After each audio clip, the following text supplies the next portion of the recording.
Hi, Grumpy. Hi, Arcturus. French muffin is first. Hi, Minixile. French muffin.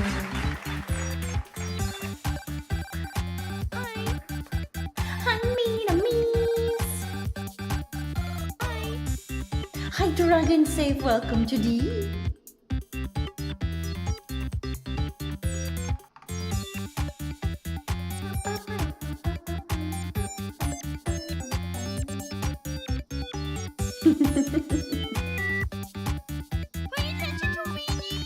Hi, Prismatic Wolf. Welcome to the. Get rid of the ads. Get rid of them. Away with the ads.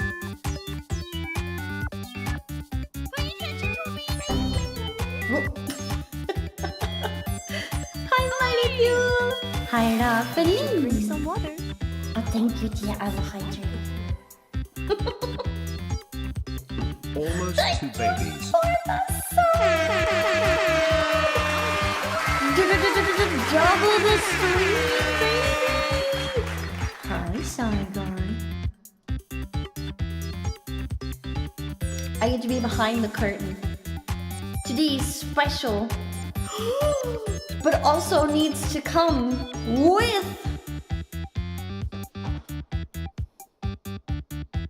hang on a second. Where'd I put it? A content warning. Hi, Lilith. Welcome to D. Where did I put it? Where did I put it? Ah, here. Yes. I need to put on content warning. Military talk. How's that? Pretty good.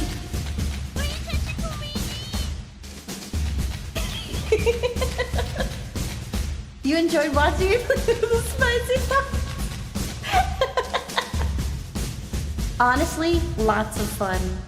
20 out of 10 would play again.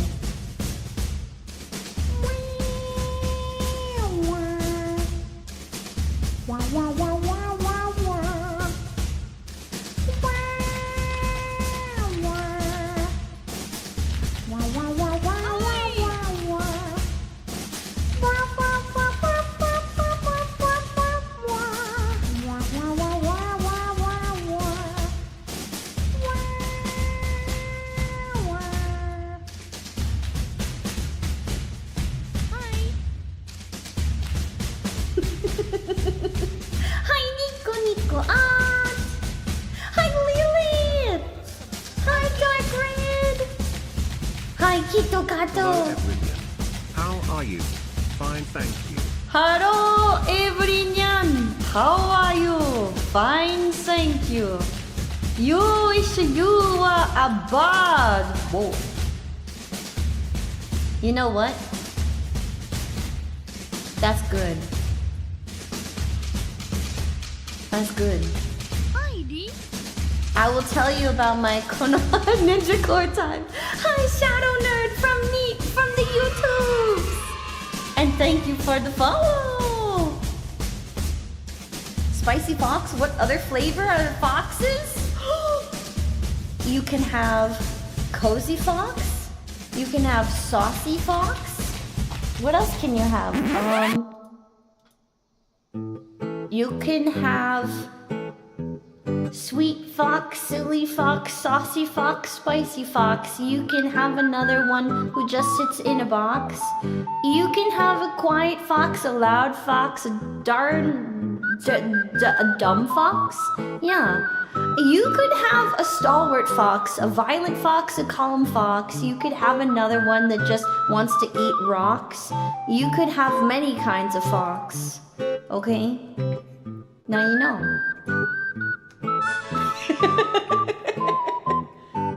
Okay? A lot of fox. It's not that word, Jaina. It's not. Welcome back from the ads. For those of you joining on YouTube, or on Twitch. Today's stream has a tiny content warning. Okay? Content warning. Have I played the class of '09? No! Should I? And welcome first time chatter. Hi! Welcome to D! Today's stream has a bit of a content warning. D is gonna tell you all about life in the military! Enough hooba stankin' and goobin' around. Let's get Headbutt for D. to it. Thank you for the headpad. Welcome, ladies and gentlemen, to 99.3 the DFM. And today, D is going to tell you all about being in the military. Not to be confused with military, it's military. Howdy. You're not familiar with my rank? Don't worry about it. Don't worry about it, it's fine. It's not all crayon eating and sorting gravel by color, but that's pretty close. You would be surprised at how close that actually is. The military, where you dig in the dirt fabulously. For those of you who have never been here on 99.3 the DFM, you can use 100 bits to call into the show. We are live on the air, broadcasting from a studio near you.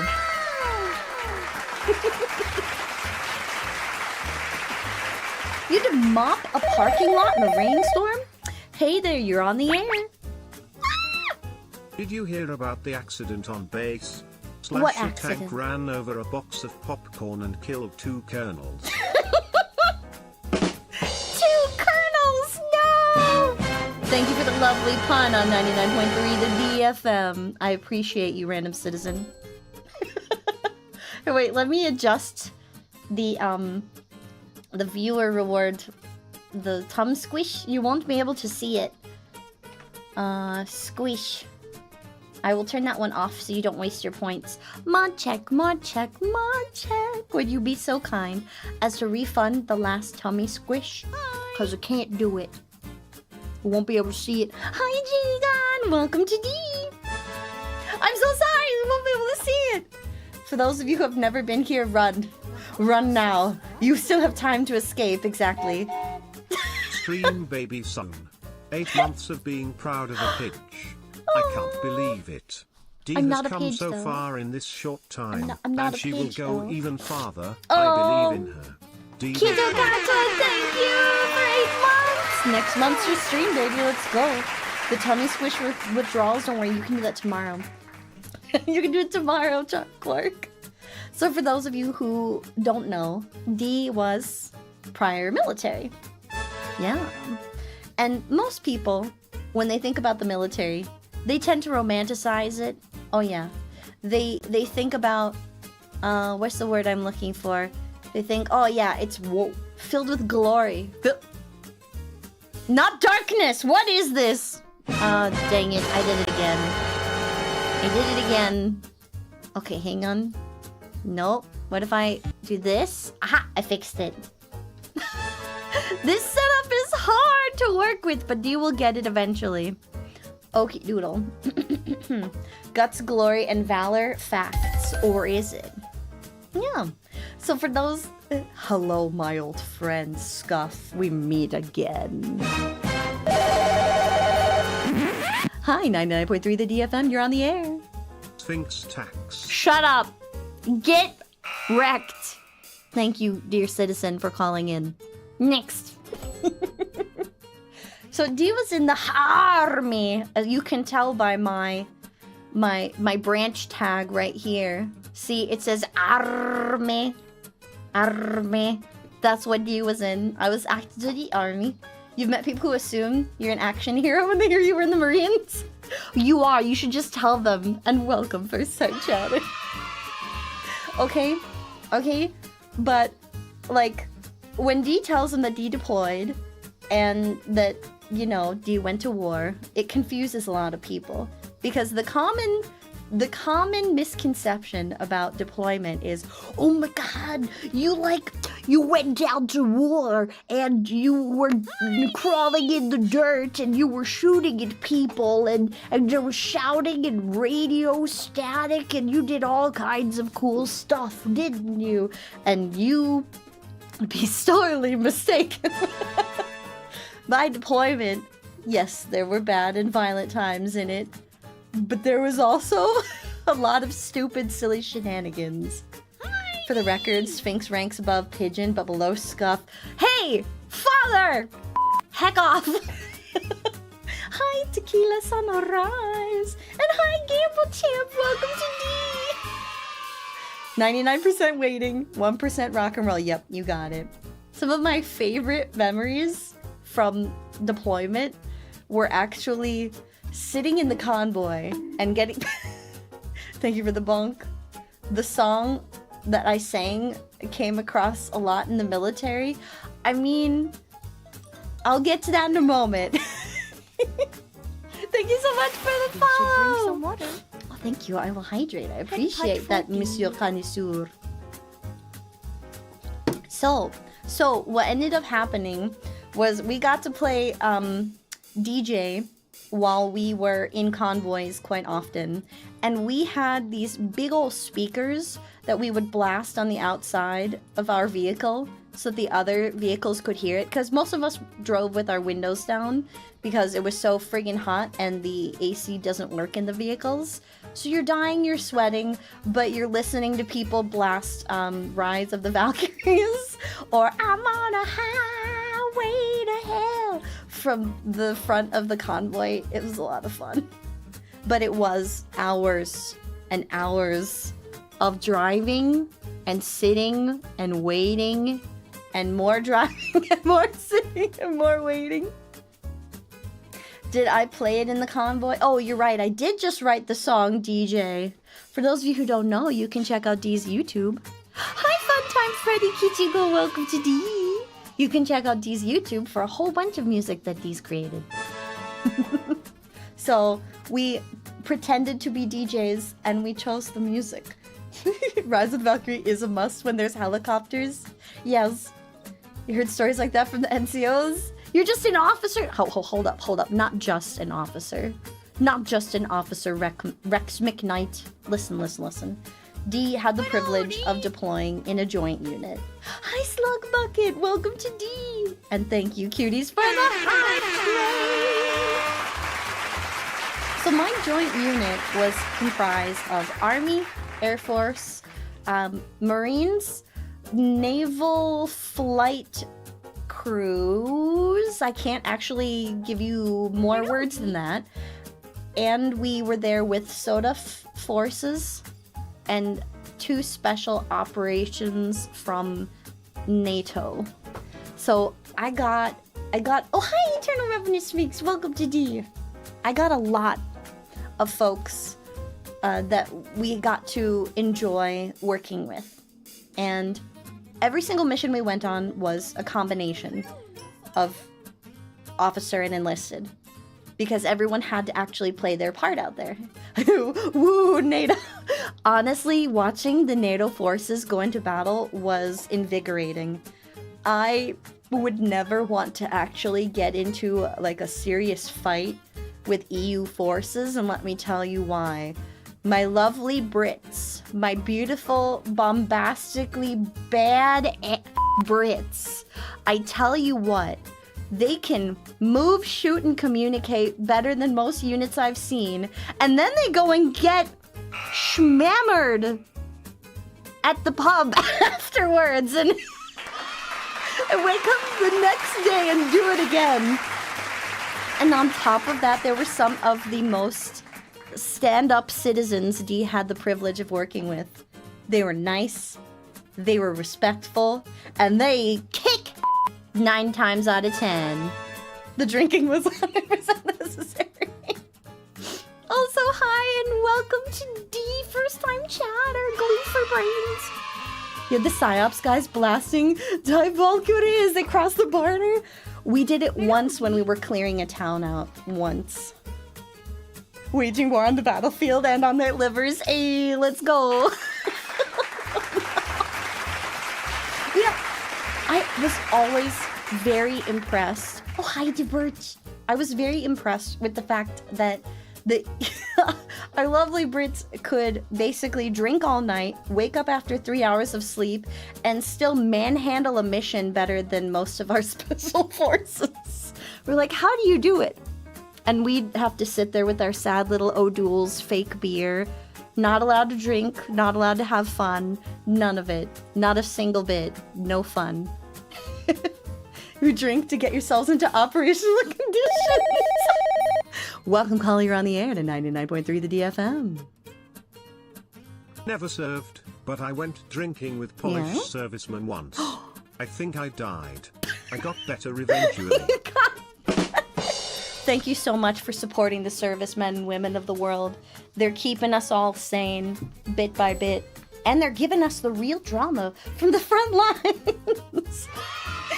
Thank you for the videos. Gotta give respect to them. They are bad. They really are. They're great. Good at what they do. So Dee's lovely joint unit, the biggest deployment that Dee went on was a combination of forces. And in it, Dee actually did 2 mission types. Hi! So Dee was airborne and ground operations, and it just depended on the day of the week. Hi, Q-Ball! Welcome to Dee! Thank you, random citizen. Thank you, Elite Joe. That's very sweet. Not the front loins! Front line. You can't tell, look. Look, I was in the I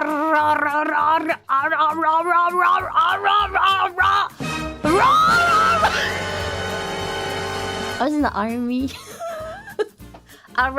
I was in the we be in the pirate forces. The army. I wish. 99.3 the DFM. You're on the air. Front lions fighting lines of lions. No, strategic David. The front lines. I can say line. We put the ara in the army. You got it. Thank you for the videos. You can never go airborne? You hate heights? Okay, so I love that Dee actually joined the army for 2 major reasons. And one of them was to not fly. And then they ended up cross-training Dee for a flying mission. So fancy that. Front loins coming through loud and clear. Shush, Lilith. 99.3 the DFM, you're on the air. I heard Twitter users make bad soldiers because they are too quick to retweet. Too quick to retweet. That's a good warning. Thank you, Mitamis, for the biddies. Hi there. Wait, Demetrius the Thick Engine. I love your name. Welcome to D. How would I eliminate the targets by a Sphinx? You are one of us. You were meant to be here. You were meant to find us today. That is a top-tier dad pun, and I'm putting it in my book. Dee doesn't actually have a book, but I need a book now of dad puns. Why haven't I not made a book yet? Lady Demetrius the Thick, at your service. Welcome, milady. You were born to cringe. Welcome. Dee was born to enjoy and cringe, as you can see. Lady Demetrius, welcome to Dee. It is lovely to have you here, my fair maiden. Thank you for the sub! Alert. Alert? Enemy furries approaching from enemy lines. Oh no. They are chanting, "Fear me, I have a potato." I will eat their potato. I will eat it. So, yeah, Dee didn't want to fly, but ended up being part of a unit that had a dual mission, airborne and ground operations. And by the army stories that I've told in the past, my exploits are legendary. Shush, Gumpy, they're not legendary. No. But Dee has some fun nicknames from deployment. The most mischievous thing that Dee ever did? Mischief? Okay, we played a lot of pranks. We were a bunch of weebs, so you are correct. What percentage of military are furries or weebs? It's probably a high percent. You're correct. TTS is quiet, but you can hear. I will turn it up. Thank you for letting me know, Tia, on the YouTubes. Do not yeet D. No, you cannot. So, the most mischievous thing that D ever did while deployed was pranks. D, by nature, is not big on pranks, but there were 2 individuals that we pulled pranks on. It started because they kept screwing up and they wouldn't take the correction. But then it continued because they were really mean about it to everyone. So I want you to imagine and unfortunately, this was an officer and they were in the Air Force. They're a bit of a thicker gentleman who are very proud of the fact that they are officer, and they like to lord that over everyone. Already off to a bad start. You're deployed in a joint unit between Air Force, Army, Navy, Marines, SOTF forces, and UN forces, and you want to act all high and mighty with the I am an Air Force officer. You will treat me with respect. It doesn't bode well for your homies. The first day that he messed up was him leaving his common access card out. You call him the cat card, which is funny because the final C in cat card is card, so it's the common access card if you call it a cat card. Anywho, he left his cack out. And you're not supposed to because that's sensitive information. Someone could steal your identity or get into a military system if they use that to hack it. You gotta keep that close to your chest. And so he left it out. And so the first time it happened, someone was nice. They went up to him. I'm gonna call him Officer Jellybean. Officer Jellybean, right, Shadow Nerd? Officer Jellybean, we gave him his card and we were like, hey, sir, you left this out. He swipes it out of the hand of the private that handed it to him. And he was like, where did you get this? He was all, where did you get this? How dare you put your filthy little enlisted hands on my cack? How dare you? And we were like, okay, yeah, enjoy. Have a good one. The CAC. He left his CAC out. The Common Access card. The CAC. They only had Common Access. Imagine what would happen if they had their Uncommon Access. But this didn't stop him. The first time was, hey, we found it for you, sir. You're supposed to keep this squared away. Please don't leave it out again. He did. He left it out again. Now, by this time, everyone had a bad impression of Officer Jellybean. Officer Jellybean, yeah, you can't just touch someone else's CAC. You're supposed to report it to First Sergeant, but we didn't. And do it. Give us the puns, please. I appreciate puns.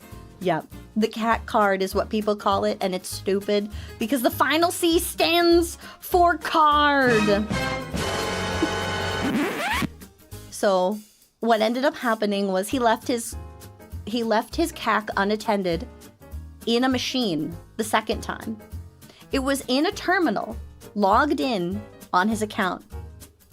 And the screen was open and accessible, so one of our sergeants thought it would be funny to write an email to the whole command confessing his love for our company LT. 99.3 the DFM, you're on the air.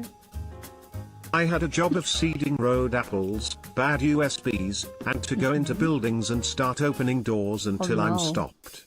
Guess how far I got at a National Guard office? Lamau. No! It's not their fault. They're so laid back and gentle. Thank you for the biddies. So he left his computer logged into, and Officer Jellybean was being mean to everyone. So one of the sergeants got on his machine and wrote an email to the unit LT professing his love for them and saying that he will treat him to a tasty drink at the bar later that evening. None of us were allowed to drink. None of us. Only the EU soldiers got to drink, and they were super chill about it. Oh, and the naval officers? The naval flight officers got to drink. That was odd. But I think it's because that without the booze, they would have gone insane. Any hoozle magoozle.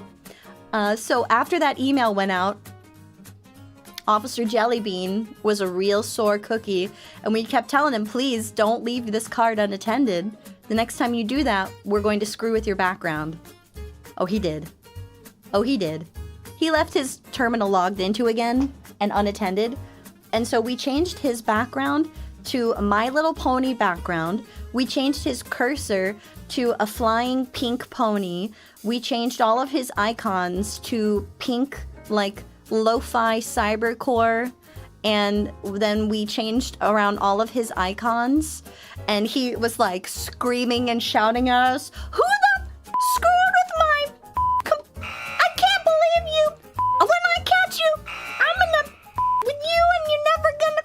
Anywho, we kept telling him, don't leave your cack out, bro. You can't leave that unattended. A simple handheld pun? Alright. What type of hand pew-pew would I wield on the front lines? A deagle. Okay, that's cute. I like that. You've won me over with that pun. One might say I'm shot through the heart. Your pun's to blame. Ayy. Hi, Snow Bunny. Welcome to D First Time Chatter. But he didn't stop there. Officer Jellybean didn't learn his lesson. 99.3 the DFM, you're on the air, Chatter. You're better than I. Last person I screwed with got the Mankini Hasselhoff as a background. He also got a disembodied booty hole for a mouse cursor. No! Oh, that's harsh. We tried to be nice. Thank you for your experience, Chatter. I appreciate the biddies. Should have put it in a safe. Would a cack blocked you? Ayy. Yeet, the new way to say yes. No, yeet is to throw into the abyss. Shell shocked with the puns. Let's go. Okay, so he did it again though. This was what, the third time that he had left his common access card out, and now the mischief starts to get cranked up. Okay. At this point, everyone knows that Officer Jellybean is kind of a jerk and keeps leaving his cack out. He keeps leaving his card out, and he hasn't learned his lesson. So this next time that he leaves his card out, we put it in a piss bag. Let me explain. When you fly with the Air Force, you get these little baggies that you take with you on a flight. And they've got this, like, it looks like dust in it, but when you add water, it turns into a gel so that you're not carrying around bags of liquid several hundreds of thousands of feet in the air. And so they're super absorbent. So what we did was we filled it with lemonade and we put his card in it. It is basically diaper filling. And we left it in his cubby. We had these cubbies that lined a portion of like the flight deck bunker. And you couldn't find it. And we put it there with his face very visible in his in his cubby. You couldn't tell from looking at it or smelling it that it wasn't urine, because the beads that form into gel, they absorb odors as well.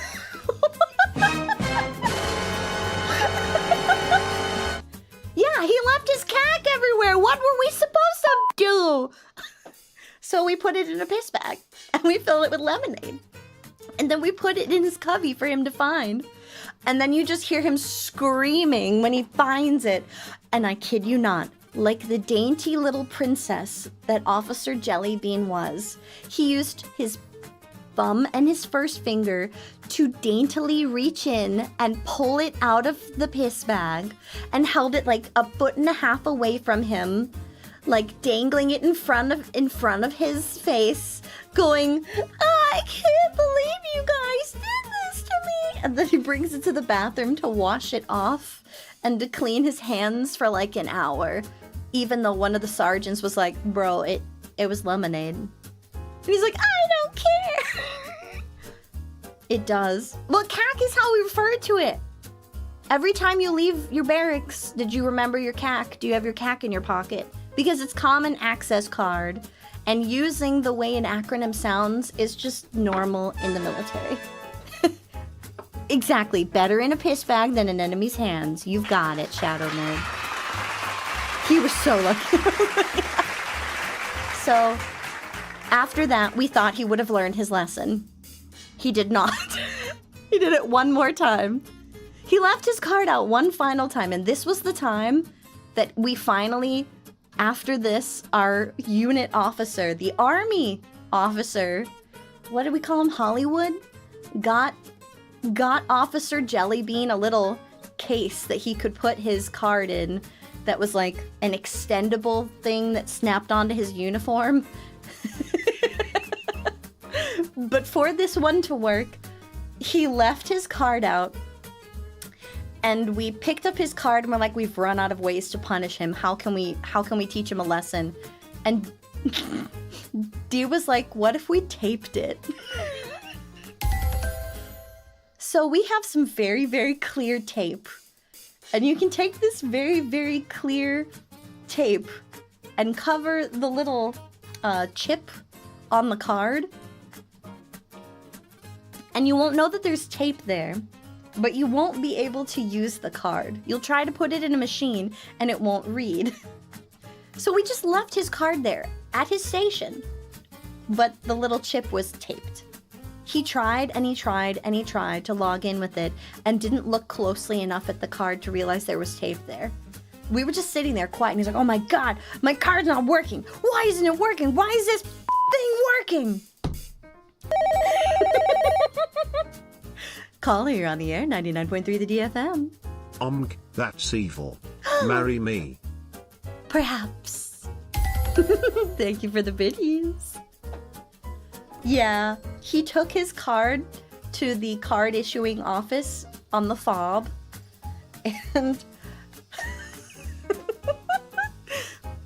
I heard it secondhand from the sergeant who went with him.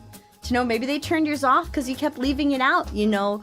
Oh, we should have said that. But we just looked at him like, I don't know, man. Maybe something's wrong with it. You sure you tried it?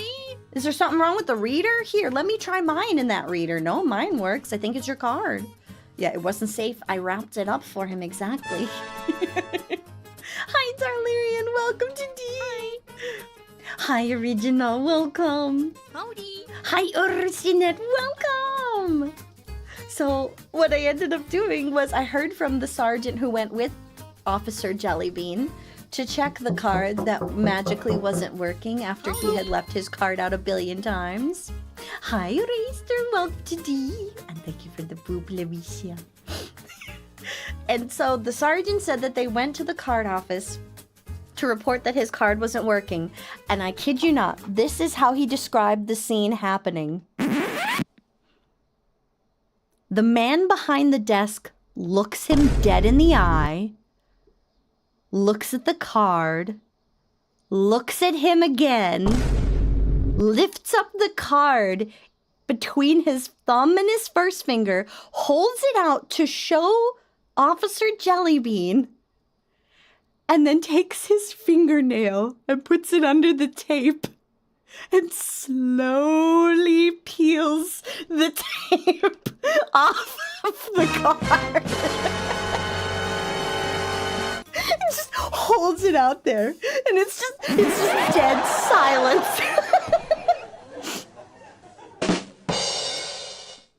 So then Officer Jellybean looks at the sergeant. He turns like beet red, swipes up his card, and then stomps away like an angry little child.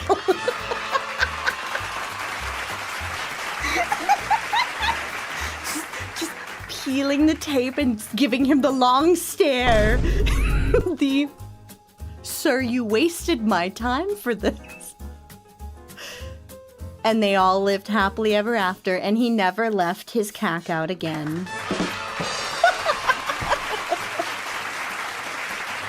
So that was my favorite moment of mischief. Officer Jellybean hopefully will never, ever, ever like leave his card out again. Are you a troll or a monster? It was.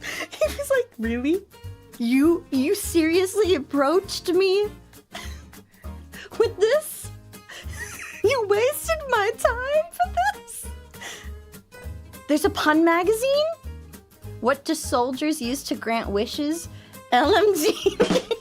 Oh, that's a good one. Your favorite prank was making a spider out of pipe cleaners? Oh, we had a stupid little bug prank that we did for fun when someone forgot to shut down. So the mission that Dee was on, there was a flight portion of it. And Dee worked on parts of the machines that went on these aircraft. And they had to be put away and shut down very specifically. And there were pieces of them that we had to clean up and put away and then run some software on, or they wouldn't work the next time. And every time you didn't run this special software on them, they would freak out. And we would be like, oh god, the system's bugged. 99.3 the DFM, you're on the air, caller. We've been trying to reach you concerning your vehicle's extended warranty. Shut up, get out. You should have received a notice in the mail about No, your car's not extended listening. warranty La eligibility. la la la la, Since not we've listening. not gotten La, a la, response, la, la. we're giving No. you a final courtesy call before No. we close out your file. No. Press CAC to be removed and placed on our do not call list. CAC. To speak to someone about possibly extending or reinstating your vehicle's warranty, No. press D to speak with a No, warranty you can't specialist. press D to speak To with be the sent $1 specialist. million press. Thank you for the biddies. Yes, I was a mechanic of sorts, Debugras. I was a mechanic of sorts. A mechanic of enemy battlefields. Were we able to get rid of Officer Jellybean? He shaped his act up after that. I mean, he was still a jerk, but it was easier to work with him kind of jerk. So there was special kind of hardware. We're just gonna call it the box.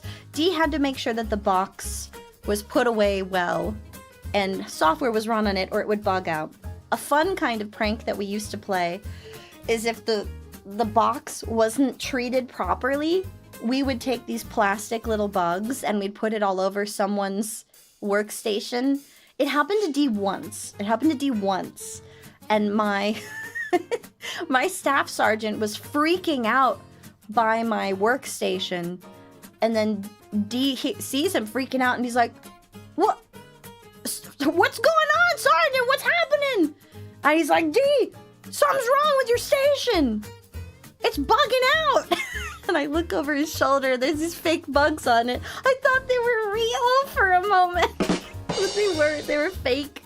They were fake, and I'm like, oh, I forgot to run the software, didn't I? He goes, yeah, you did, Dee. You forgot to run the software. I never forgot after that. Oh, man, we had some really fun times, though, because a good majority of our time, like, on the air crew was spent sitting in an aircraft, waiting for hours. The best part was that you got away with it because you were both officers. Let's go. Would you like some Viagra? That's not how it works in Joma. It was just tape. But so we had a lot of downtime to wait.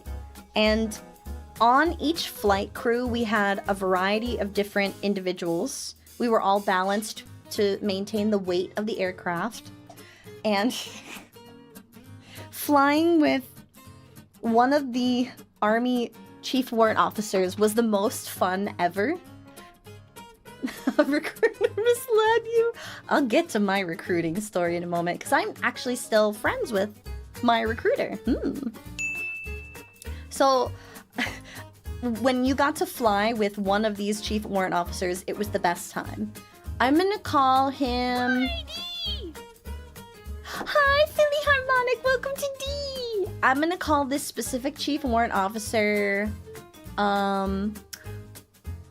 Chief, Hot Pocket. Chief Hot Pocket. Which VTuber? I wish. Chief Hot Pocket was beloved by everyone for several reasons. Because Chief Hot Pocket, every morning at the DFAC, would not only make the most amazing breakfast burritos ever, but he would prepare breakfast burritos and sandwich burritos and the mystery roulette burrito for anyone who was on a flight with him that day. Because he was specifically a flight warrant officer. Oh, his breakfast burritos were amazing. So, Chief Hot Pocket, whenever you got to fly with him, would start the flight by jumping into the aircraft before everyone else and squirreling away these foil-wrapped tubes of delicious justice. You have no idea where he was keeping them, and Dee didn't find out till my last flight with him. But halfway through the flight, when all of your operators would ring up on the radio to let everyone know it's halftime, get ready for changeover, or we'd do our little songs, the whoa, we're halfway there, whoa, halftime's in the air, halftime in the air. We had way too much fun with that because we were very bored. But the mystery burrito, no. It had a whole bunch of hot sauce in it and jalapenos and or other random things, usually spicy cheese, spicy meat, and spicy sauce. Halftime hit, and Chief Hot Pocket would reveal the magical squirreled away sandwiches that he had made. 99.3 the DFM, caller, you're on the air. Bored at war. Dee was an 11 Bravo, wasn't she? I can't tell you or I would have to end your existence. Thank you for the biddies. No, I wasn't Texas Pete, but they were delicious. So he'd bring out these lovely foil tubes of deliciousness and pass them out randomly to everyone on the flight. And we'd be like, Chief Hot Pocket, what's this? Be like, these are your halftime hot sandies. I will have to Thanos snap you. You are correct. Shy Guy has it correct. Be aware of my Thanos snippety snaps. At least you had an MOS. You had an MOS. What are you talking about? Hi, Kiko Mama. Welcome to D. So he whipped out these sandwiches from what appeared to be nowhere. And they were totally random. And the game was you could either keep your sandwich or you could trade it with someone else on the flight. Hi, Reaper King. Welcome to D. And so D made the bet with someone that first flight that D was there with Chief Hot Pocket, and D swapped sandwiches. And unfortunately, D got the mystery sandwich, which was nothing but spicy food. Good thing D likes spicy food though, and the rest of it was delicious. Like it was, what was it? It was roast beef, it was pepper jack cheese, it was sriracha, it was some kind of crunchy vegetable. I think it was like slices of zucchini or something. And then there was crunchy cabbage in there too. So it had crunch, it had spice, and it was good hearty meat and cheese. It was tasty, but it was very hot. There was a lot of sriracha on it. Thank you, I will stretch. We should drink some water. Thank you very much, I will hydrate. It was so good. And then we chilled for the rest of that flight. It was a very uneventful mission. Does it really matter what meat is used? Exactly. It was nothing but hot spice. It was tasty. Eat the mystery sandwich and everyone else is nodding approvingly like respect. We thought that was a prank. Thank you for the boop. Pepper jack cheese is so good. I love me some sharp cheddar and pepper jack. The sharper the cheddar, the better. Cheddar the better, better the cheddar. All cheese is Gouda. You spent 3 days packing MREs? Thanks for calling 99.3 the DFM. Caller, you're on the air. Nah fam. Roast beef, ghost pepper sauce, pepper jack, lettuce and tomato. Now that's a good sandwich. Dee's gonna have to take your word on that because I've never had the ghost pepper sauce. Perhaps. Thank you, caller, for the beans. Depends on the pepper jack. Sometimes they have potent peppers. Truth. Good pepper for your pepper jack. May all of your pepper jack be peppery. And Jackie? Something like that. So that was one of the silliest things I ever encountered with Chief Hot Pocket. Unfortunately, my lovely Chief Warrant Officer was also the one in charge of my barracks check-in on the fateful night, the big sad night. And those of you who have heard that story, you know what happened then. You will tell that another time and another day. Peppery and jacked, yeah, get jacked off of that pepper. Jackie isn't here. If Jackie was here, then I could tell her how impressed I was with all the Brit soldiers. And Jackie would be like, yeah, of course. They're amazing. May your cheese be hot British vampire? Yes, may it be the schmexy Jackie Myers. What rank in the military is often called to do construction? The drill sergeant! Okay, that's a good one. I like that one. Lady Demetriuscu, that's funny, thank you. Your internet went down because your power? It flickered? Was D too loud? Let's get louder! So let's see, what else? Someone asked a question about... When D was mentioning the delicious breakfast burritos that Chief Hot Pocket would make, someone mentioned something else that D said, oh, I can get back to that later. But now D forgot. I'm sorry. We had a lot of other fun things that we did downrange, and everyone became one of like 3 kinds of people while we were deployed. You were either big on spice, big on weird fitness. You were... No, I don't think it was packing MREs. Like, D still has MREs. We only had to eat MREs during one of our field operations, but that was staking out, like, new territory and expanding roads, so we were too far from supply lines to get, like, food. Hi, Mungo! Welcome to D! Your pun magazine's missed? Okay, no, don't worry. Dee's also telling stories, so if I don't answer right away, it's because I'm yapping. Please have patience with me. I remember what I was gonna tell you about. I was gonna tell you about the foodies and the coffee bros because we had a huge argument. So, when you were downrange, at least on my deployment, you became one of several type of people. You either became the hardcore foodie or the spice queens. You became part of the popcorn connoisseurs. You became obsessed with weird fitness. Like, D actually learned about... Hi, Robert the Dragon King, welcome to D! No, I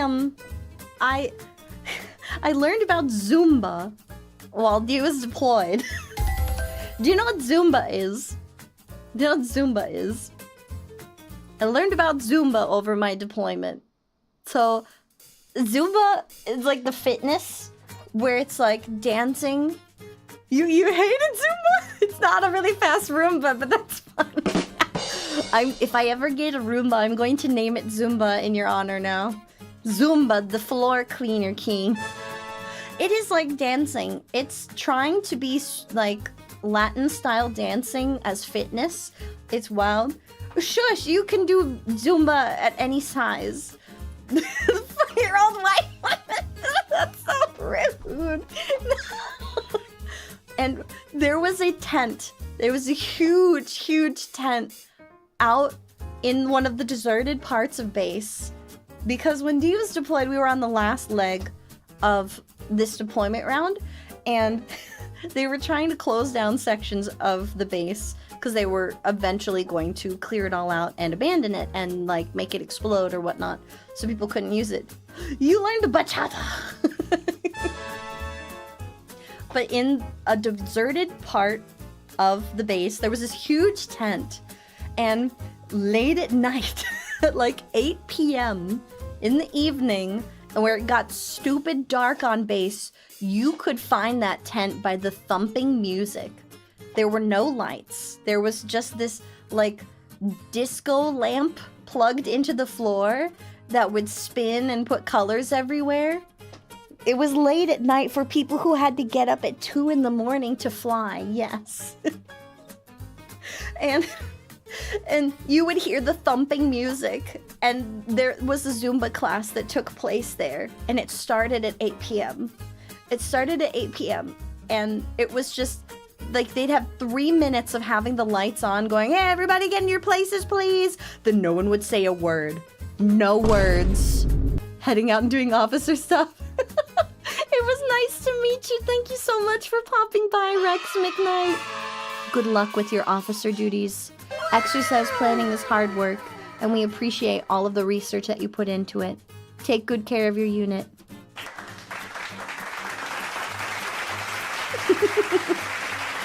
So you could find the Zumba tent by the loud music, and no one would say a word. There were a few moments where you got to see everyone's faces, and then lights off.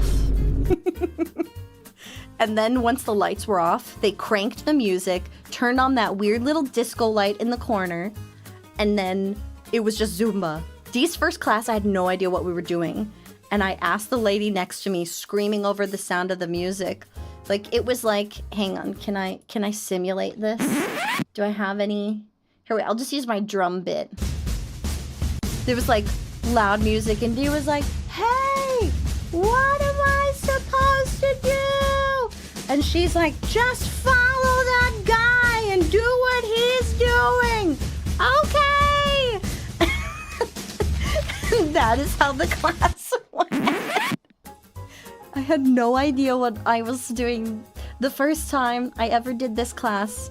You pick it up eventually, but you're just blindly flailing, hopping over your own feet, tripping in the sand. Let me see your war face. Sir, you got a war face? Ah! That's a war face. Now let me see your war face. Ah!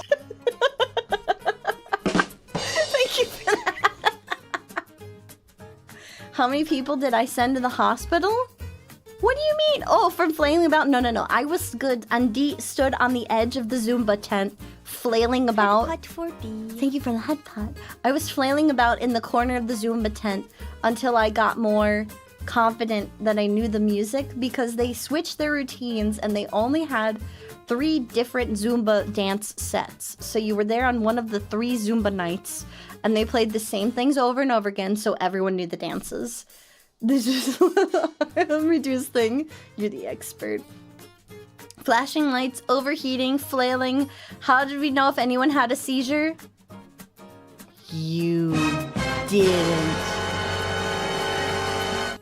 It was just flail and sweat and die in a tent. Your cutie song is actually about my support. It works with my ACH.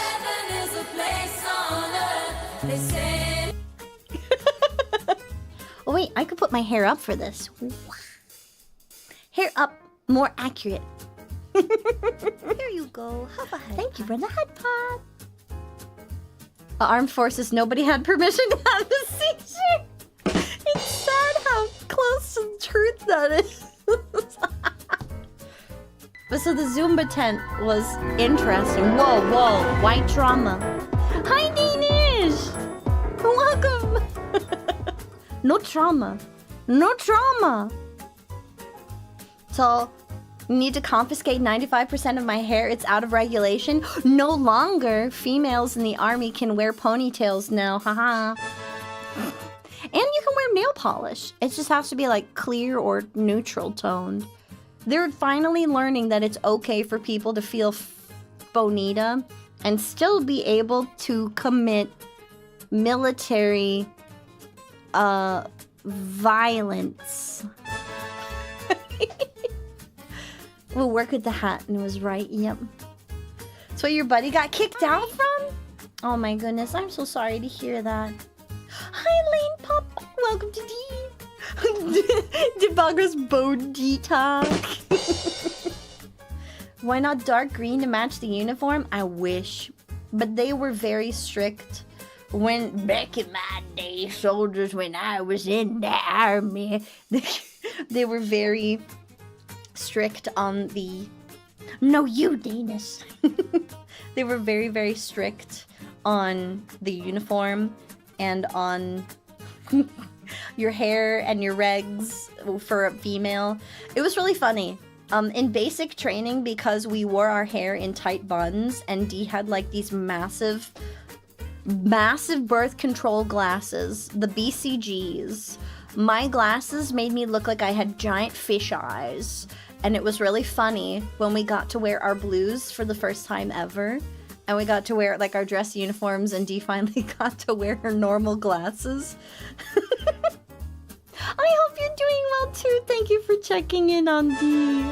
The Major wants to know if I can know if someone put a grenade in the cake. The cake's flavor explodes in your mouth. Okay, so when I was in basic, I had horrible BCGs. They made my eyes look like I had massive fish eyes. And we had our hair up in a bun, and I looked really silly. And I remembered the reaction twice. It happened twice where Dee had like a pretty anime girl moment. I want you to imagine this scene. We're wearing fitted uniforms, and Dee is in her lovely dress blues. I'm in a fitted blue uniform top with a short pencil skirt, and Dee is a curvy lady. So I want you to imagine Dee's curves finally being on display for the first time in over several months. And then no longer does Dee have massive fish eyes, but Dee has like normal people eyes. And Dee is allowed to wear her hair in like a mini ponytail because it was quite short at that time. People did a gosh diggity dang darn triple take when they looked at Dee. My thighs were busting out that skirted the seams. You are correct. Hi, Kirkland. I had a glow up, absolutely. And I stepped onto stage to sing the national anthem for our graduation. And, oh, Father, I have a story about that. I do have a story about that. Hang on. And I sang for graduation. They're like, who the ever living is that female? And they're like, that's Dee. And people were like, that's Dee! I made some people question their schmexuality that day. So, that was time one.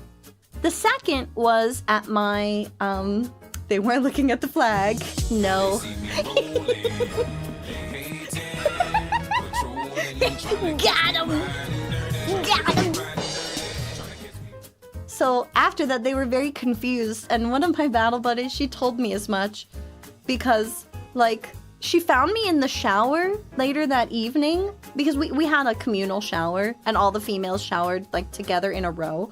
And she was like, so this was you the whole time. She was looking at me with my hair down. And she's like, Dee, you're like a totally different person. With your hair down and no glasses. And I'm like, okay. And?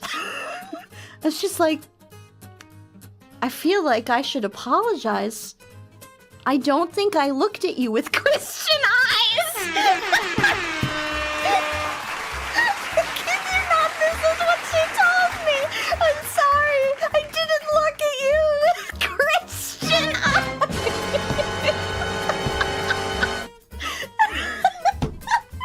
I didn't know.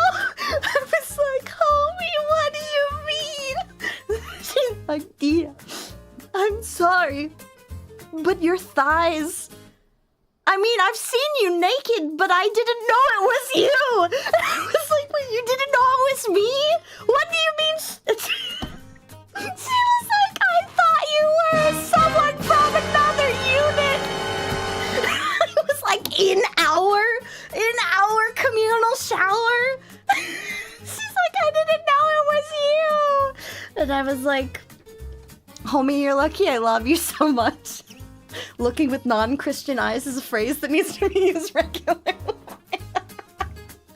I was like, homie, I love you, I respect you, and you're still my bestie, okay?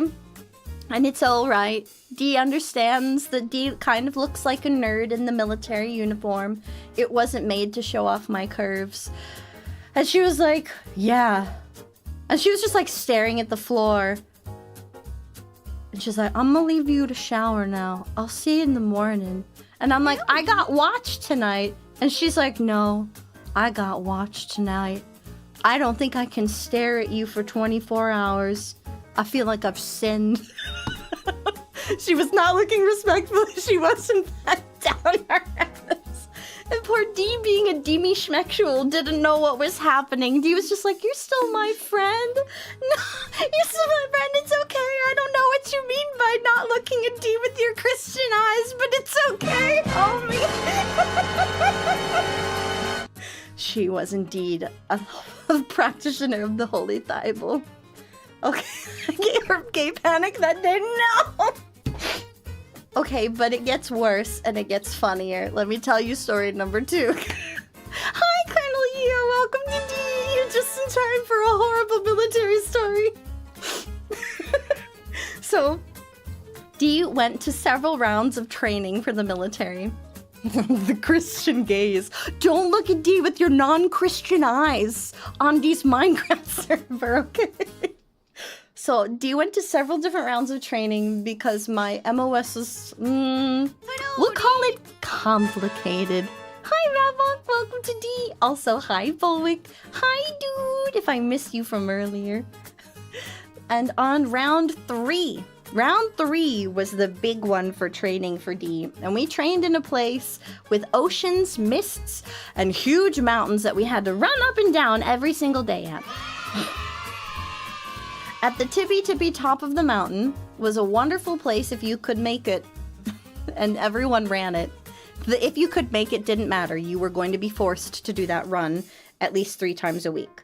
And at the top of the mountain was a really fun place to go and just hang out on the weekend. It was like a mess hall. It had a rec room. It had not a bar in the basement because we couldn't drink on base, but it had fun like snack shack. Good stuff. Great place. And it was a wonderful place to stop on a break from your insidiously horrible run up this mountain. So Dee was doing a group run with the sergeant in my squad and 2 of my other battle buddies. We were doing a practice run because we had a PT test coming up. And the PT uniform isn't very flattering. It's gotten an update. Like the black and yellow is actually much more flattering, and I love the material. Black shirt with yellow army text, slightly fitted. Dee is kind of a busty girl, even in a sports brassiere. And the swishy little army shorts with the like racing stripes down the vertical down the side. We were running and we stopped. We were like dying and sweating and huffing and puffing, and we stopped at the top of the hill to readjust before we headed back down the hill. Now, a little bit of background here. At the same time, we were doing joint courses with other units that were training similar MOSs to Dee. So Dee was in a joint class with Marines, and airmen, and then other army folks, and then some folks from the Navy. There was a gentleman in Dee's class. We're going to call him Shirley. We're going to call him Shirley. And he was a cute little nerd who Dee didn't know was hitting on Dee for the longest time. He was in the Navy. And I want you to imagine this situation, all right? Dee, 2 of her battle buddies, and my sergeant were all in army shorts and shirts. Dee with her cute little ponytail. And we are dying and sweating after this run up a mountain. Off to the other side of the street, running in cadence, comes a group of naval seamen and women jogging up the mountain. And Dee did not make eye contact with any of them. The only thing that happened was we were dying and sweating, and Dee had a sports bra on. This was okay. All of the dudes were taking their shirts off to wring the sweat off, and Dee did the same, okay? We did the same. We took our shirts off, and Dee was wringing the sweat out, and then I let my hair down so I could I could put my ponytail back up because it was falling because we were like booking it up the friggin' mountain. So we're huffing and puffing, dying of sweat.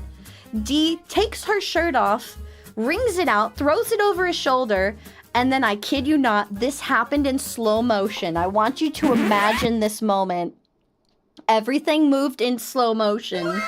D grabbed the tip of the little scrunchie holding her hair up, and then D like shakes her hair out in slow motion, and then my eyes lock across the way with the naval group that's running up the mountain, and I see Shirley. There he goes. He sees my eyeballs. Our eyes meet. Our eyes met. It was very confusing for everyone. And then he...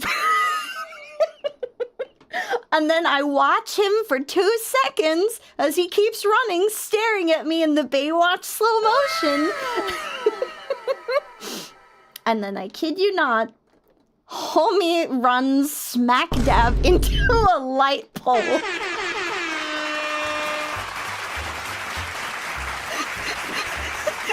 runs into a light pole, falls over, and then... One of his bros is like, Charlie, get up! Charlie, get up! Charlie, get up! And the rest of them are just running, trying to keep going. And my sergeant puts his like forehead smack, face palm, looks at me, and stares at me disapprovingly, and goes, D, reel in your sexy.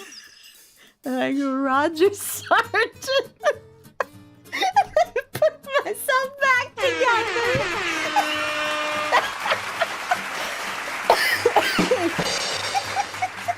So he had to reel in her schmexy that day.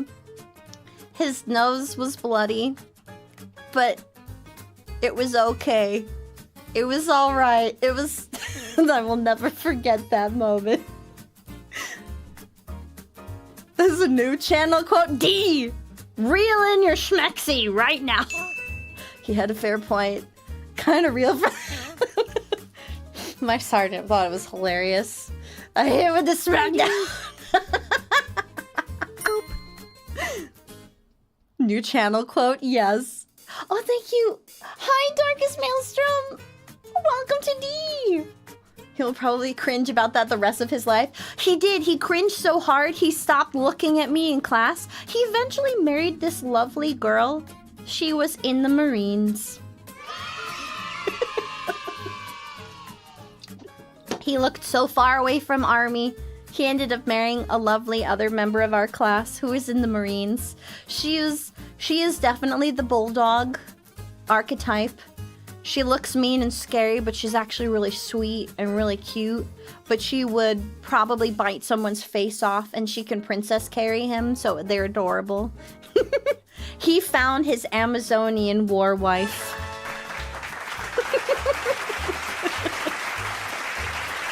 Howdy, and welcome to D. So, yes, D did not run into a door, but D did make someone run into a light pole because he was shirtless in a sports bra and shaking out her ponytail. And now you know. Hey, Sanders Thaddeus, welcome to D. Thank you for the follow. So what else happened on the deployments? My dad's nuts! Let me explain. When you're deployed, you are limited to any of the tasty snacks and treats that anyone sends you. 99.3 the DFM, you're on the air. So I hear some jealousy in the Marine line. No, Lol. D is not jealous of the Marine. It just felt weird to have had his attention and then all of a sudden he can't look D in the face. It was the first moment where D realized that he was probably flirting with D all that time, and another moment where the demi-schmexual strikes again. D often doesn't understand when people are flirting with D, and D sometimes comes off as flirting with people, and then D has to correct them and be like, oh no, I'm sorry, D is demi-schmexual. And I'm just very openly huggy, and it's platonic. D does not have a schmex drive until I really get to know you. And then I will wake up one day and be like, wow, you were hot this whole time, huh? Go figure. I am a dad nut. I'm my dad's favorite goober. The curse of being Demi and skin shipping. So, let me tell you about the nuts, because this was great. And because we're all a bunch of... was the right answer for today. No, we're not stabbing anyone, rabbit! Because we're all a bunch of goobers when we're deployed. Of course, it became a thing for like a month. So when you're deployed, you either become a foodie, a fan of fancy coffee that you get sent by your friends or imported from a weird website, or you become obsessed with popcorn and a popcorn connoisseur. You become part of the fitness fools like Dee was, part of the cigar gun club, or like the snack foodie fools. Like there's a bunch of different things that people they were hooked on while they were deployed. A little stabbing is a treat. What did you do to earn it, Gumpy? Did you add any more legs to D this week? What's a little stab between friends? If you added more legs to D this week, then you don't get to stab. The green bean, the best coffee. I mean, the green beans coffee is pretty dang good. Many? Okay, then no stab for you. Stop adding legs to D. So, what happened was while we were deployed, there was a point in our deployment where the water supply was poisoned. We were all drinking bottled water because the water supply had been poisoned. And then later we would find out that the bottled water had been contaminated and we all had parasites. But it's nothing that good drugs wouldn't fix.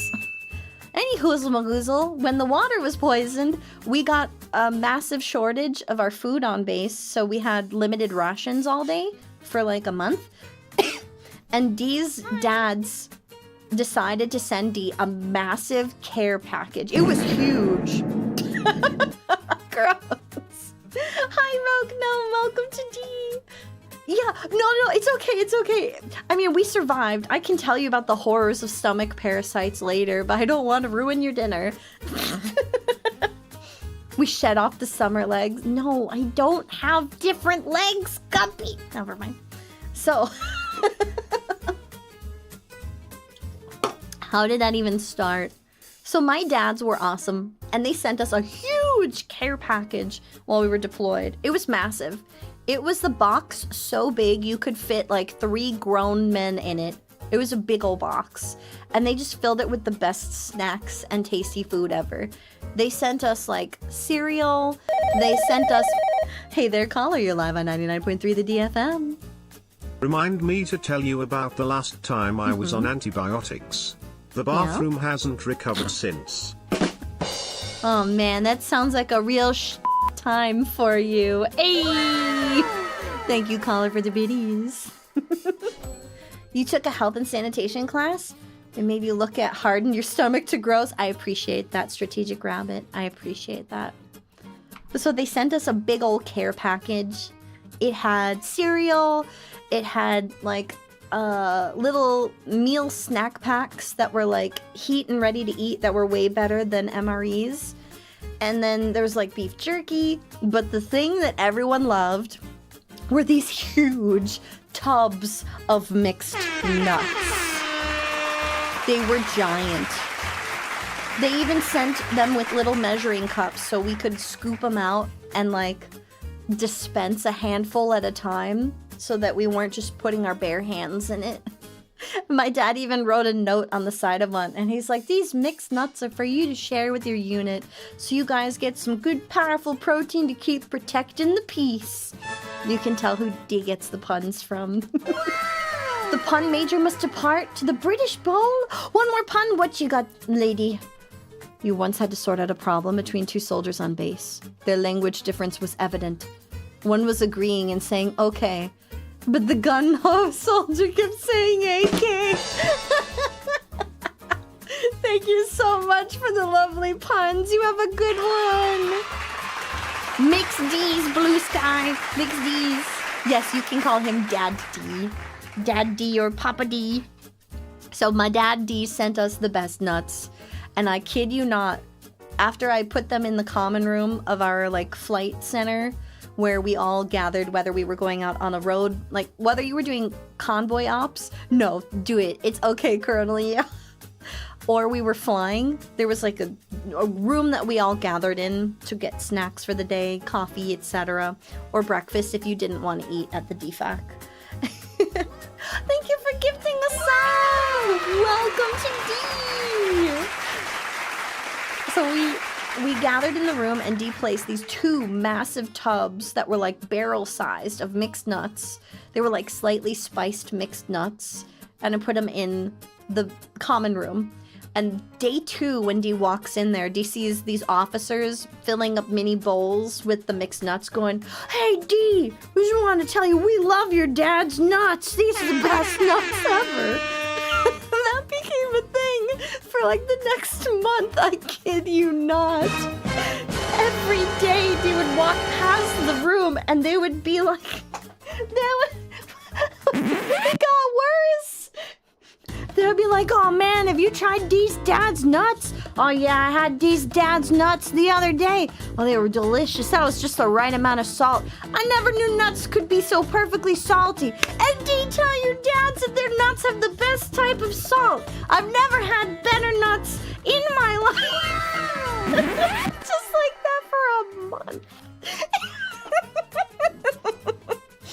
It was just, yeah. It's funny you say that, Trapped Weirdo, because one of the days after we were doing our fake CrossFit, like we went back to the common room, and they're like, "Oh man, I feel so weak after that workout. Oh, you need some extra protein. You need some extra protein." And one of the sergeants screams from the break room. They were like, "You need protein? You better put these dad's nuts in your mouth. Have you had enough of protein you need in your life, soldier?" I told him about it, and he's like, "I'm really glad they like the nuts. Do you need more of my nuts?" I love my dad. He's great. Nobody went too far and tried to go because of choking hazard. We got real nutty. They got crazy with those nuts too. What you got, Colonel Yo?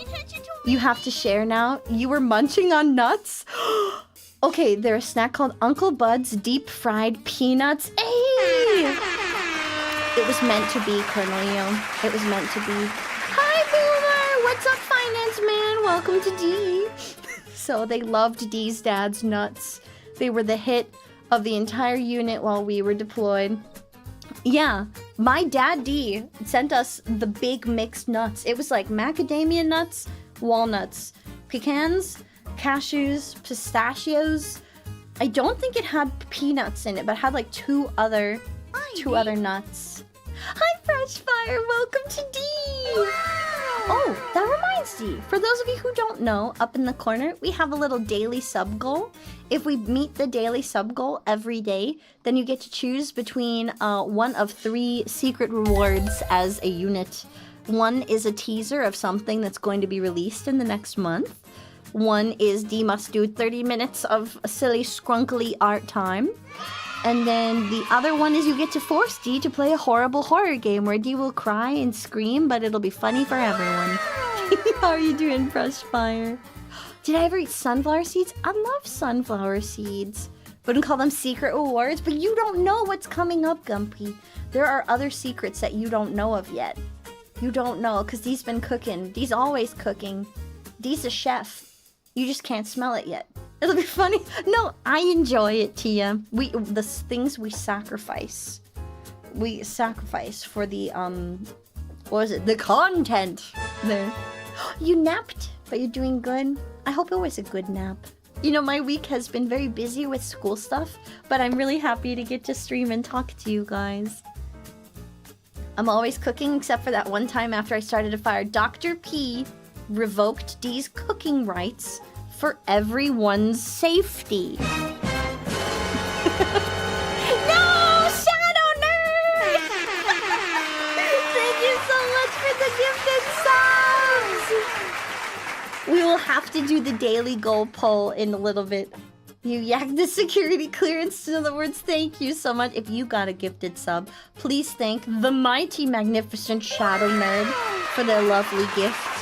Enjoy! Huh?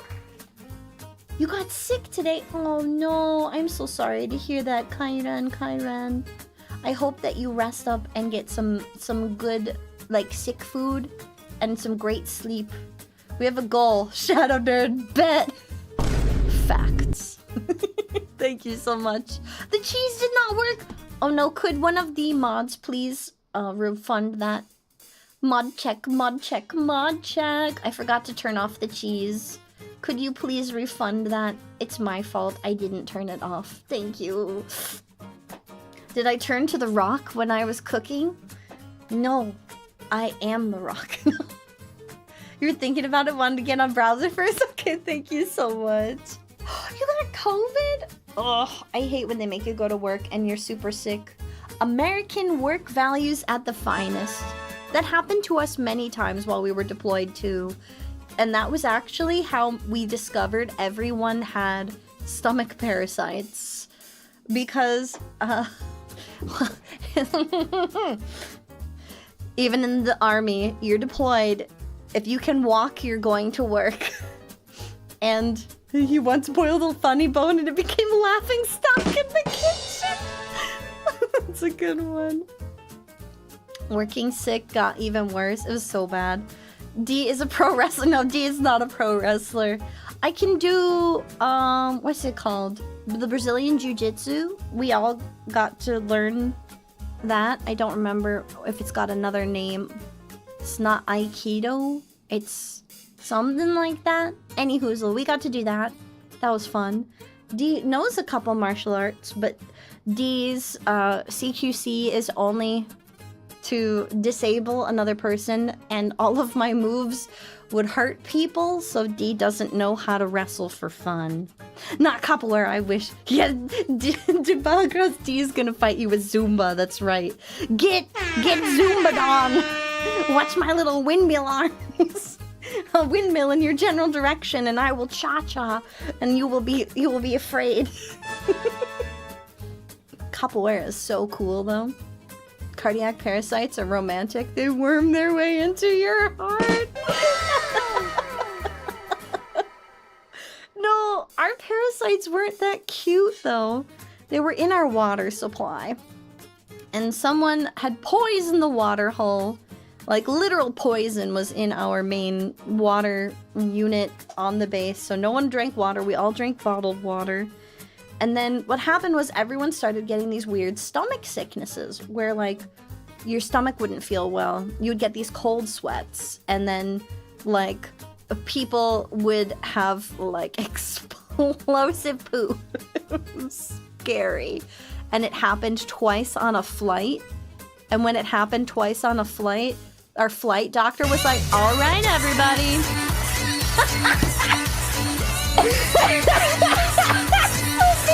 Great timing! Yeah. Up in the air. What were they doing? Thank you, Slavino. That was wonderful. Thank you. So the flight doc was like, all right, everybody, I need to ask you something really weird. Everybody is going to pee in a cup, and then you're going to take this little vial and this weird little spatula, and you're going to scoop your poop into it. Because I bet you all have parasites. Wow. You were here to, yes, you were here in time to learn about it, Jesse. So they had actually gone to the water facility that was supplying our base with bottled water. And they were contaminating the source there. So everyone had parasites. D found out that D had parasites when we were doing a test run for preparing for a PT test. I felt so sick. And I got very sick. Like, I vomited on the run. And I was like, I didn't feel nauseous. I was so confused. Why did I get sick? And the flight doc was like, oh, that's symptom number 3. I need you to pee in a cup and scoop a poop into this little vial. Have fun. He was so excited about it. The flight doc was, I feel like to be a flight doctor from the military, you're just a different breed of silly and weird like the rest of us. They did be busting in their pants. I didn't know about it until that point when he told D to do the same. But he's like, oh, it's okay. At least you weren't like Sergeant so-and-so and Lieutenant so-and-so. Yeah, they sharded on the plane. I was like, wait, what? And he's like, yep, midair. 20,000 feet up. And I was like, oh my goodness. How did no one know? And he's like, oh, it just happened this morning. And I was like, oh. And he's like, you were taking your drink. You were taking, what were we taking? It's not Dramamine. It starts with a D. And it's the Doxy. You were taking doxycycline, weren't you? Thanks for calling. You're on the air with 99.3 the DFM. My personal physician was a combat medic during Desert Storm / Shield.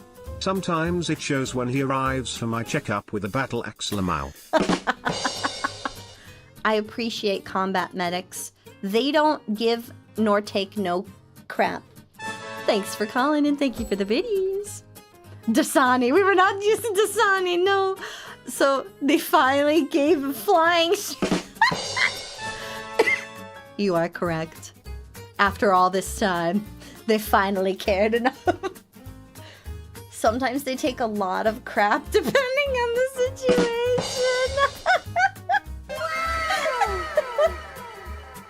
Exactly, only when they need to test it for parasites. So, Flight Doc was very excited. Dee was feeling very sick and confused and had the cold sweats and a weird mild fever.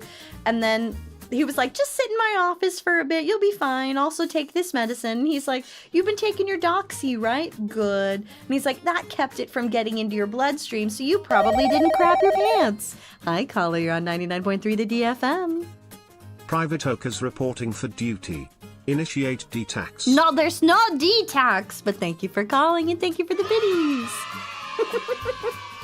You worked with a British combat medic. They will not take any crap. Exactly. When a soldier goes to the bathroom, their rank changes to lieutenant. Okay, that's good. That was a good one. No, Operation D-tax. King Okaze, no, there's no D-tax. No detaxation.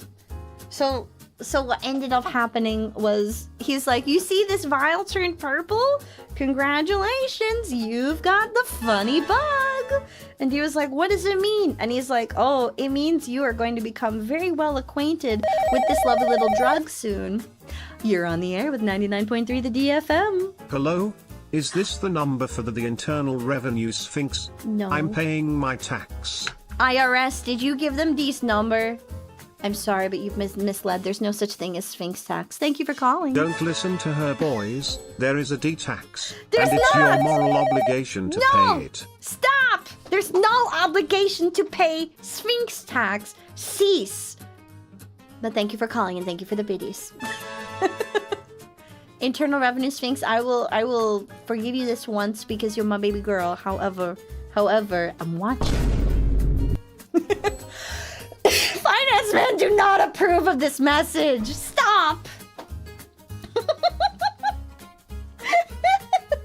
Oh my god. You're on 99.3 the DFM. Thank you for calling. Well, if it is a moral obligation, guess I gotta do it. Brandis, it's not a moral obligation. Thank you for the biddies and thank you for calling 99.3 the DFM. In lieu of conventional tax, I accept payments in the form of puns. True. D does words. I accept puns. You're on the air. Sergeant Sphinx, Yes. your certs are out of date. No, they're not. I do my monthly and my quarterly retraining. Thank you for the biddies. You all need to detox. You are the detox. Thank you, Blue Sky. Oh my goodness. So we all had to take medicine, and because all of the water was bad. Thank you for calling 99.3 the DFM. You're on the air. How do I submit my tax return? D is not the IRS. Please go through the IRS. Thank you. Thanks for the biddies. It knows Sergeant is pronounced Sergeant. Yeah, it does. D taught it that. Good robot. He's a good robot. You're a good robot. Good robot. Get heads pats. This isn't Google. What is that? So we had to... You're on the air. Thank you for calling. Woo woo woo, hello all you cool and crazy QODs, it is me, the Internal Revenue Sphinx, aka D's baby girl. Facts. I'm here to remind you that the Sphinx tax is 100% real and D is required by contract to deny it. D they finger guns. No! Don't listen to him! That's a lie! Thank you for the biddies. Thank you for calling. You can hire Finance Man to help with your taxes. True! Actually, you could hire Finance Man to help with your taxes. That's why D hired Finance Man, is to help with D's finances and also the taxes. So that works. Thank you for the follow, Gamercast, and welcome to D. So the Sphinx tax was low. I didn't say nothing. I said nothing about it. Nope. Show me the clip or it didn't happen. Show me the clip or it didn't happen. Pay next stream. You don't have to pay. Don't pay. You're an accountant, but I specialize in business taxes. Yes, yes. So D reached out because D recognized that D had a problem of spending too much money. So you're on the air with 99.3 the DFM. Sergeant Sphinx, Yes. boss says we got to do inventories. Okay. What are you looking to inventory? What are you looking to inventory? Thank you for the biddies. So we all had to take lovely medicine. We all eventually got better. But because the water was poisoned, we had to shower with water bottles. It was very interesting. What was it? The NATO forces were the ones who airdropped in all the water. It was really cool. That was also the week that we got a whole goat delivered. Because our chaplain, she was so cool. Our chaplain knew all of the fighter pilots, and she got one of them to pick up a whole dead goat for her so that we could spit roast the goat behind the unit. And we had a massive barbecue that week. We got water flown in. It was the first time D ever tried Iron Brew. And then we tried, it was like a Fanta alternative orange soda. And we had a massive party because our chaplain, she was like, so everyone feels like crap. Let's do something for morale. So she paid fighter pilots to fly us in a goat. And then we had a barbecue. It was wild. The goat was for extracurricular activities, yes. Water bottles, thought it was gonna be buckets. Okay, so here's what we did. We had the water bottles, and we took the cases of water bottles, and we poked a hole around each of the water bottle tops. RIP goat, feeding the D, correct, and thank you. They were the goat. So we poked a hole around the caps of the water bottles, so all of them stuck out, and you unscrewed all of the caps. And then you'd take a whole case and you'd lift it above your head and you'd douse yourself in water. Put it down, soap yourself up, douse yourself again, and by then you'd probably be out of water, and then you'd grab a second case. And then you did one last round of soap, dousing, and that's how we showered. Until they fixed the water and it was no longer poisoned. Fly you in a goat? What kind of training do you need to pilot a goat? Field showers were great. D's a goat? No, that's Lele. They're the true one that is bad to the bone. So we had to field shower, and then we had a little mini barbecue party while we were all trying to feel normal again. And along with those fun activities for building morale, we had lots of other simple little things that we got to do while we were downrange. So, downrange on the FOB, because it was in a crossroads between several different villages out there, we did get to interact with the locals quite a bit. There was a whole bunch of people there that just wanted an opportunity to sell their wares and to make good money for their family, which is absolutely what happened while we were deployed. We made sure to give money to them whenever possible and buy their lovely wares. This place that Dee was lucky enough to get deployed to, in the future, if there's ever no war in that region... Thanks for calling 99.3 the DFM, you're on the air. Kajitas wears if you have coin. Kajitas wears if you have coin, and you can barter just the same. Thank you for the biddies, caller. What does GOAT stand for? Greatest of all time. That's what it means. Oh, thank you. This here baby is a Capri 19. It goes Mach 2. That's flying the goat. T does not have tax if you have bits. That's not how it works. The random sellers outside of the base selling bootleg DVDs? Yes, fact. We had them in base though, because we had a place of the base. Ace of base? No. Place of base. Where the locals would come in and they had a bazaar. It was like, there were concrete walls that were like 20 feet high that surrounded this place, and it was only open during certain hours, and they were ushered in and then ushered out to sell there, and then they had to leave. But we could go and hang out and buy some really cool stuff there. And they sold everything from pashmina scarves to rugs to furniture to really pretty rocks.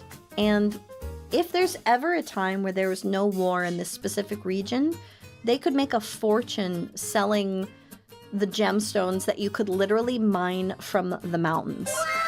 There is not a single place in those gorgeous mountains that we could see around the base that you couldn't put a shovel in and take out handfuls of raw gemstones. It was insane. So many VTubers are fellow vets. You never would have thought, right? It's kind of cool to find out how many of us exist. Thanks for calling 99.3 the DFM. You're on the air. Sphinx has tax if you have bits. No one don't. Internal Revenue Sphinx. Thank you for the biddies. Lies. Speaking of the Middle East, you wish more places would sell goat? Aw, man, right? Goat is so underrated. It's delicious. Honestly, Dee used to favor veal, but goat curry has changed my heart, mind, and soul, and I am a new person. Goat is underrated, and it's unreasonably good. And lamb, you're on the air. Thank you for calling 99.3 the DFM. What you got, caller? Caller? You were just there to stare at me. Hi, Sandwich Mexico. Welcome to D. We got ghosted. No. His poor call. Don't stare at me. I'll get embarrassed. Thank you for the boop. Imagine the silent bits that I hear. I just hear heavy breathing. It's just nothing. I just hear silence, and then on the other line, it's just... the whole time. Just heavy breathing very close to the phone, saying, "We've been trying to reach you about your..." Thank you for the headband.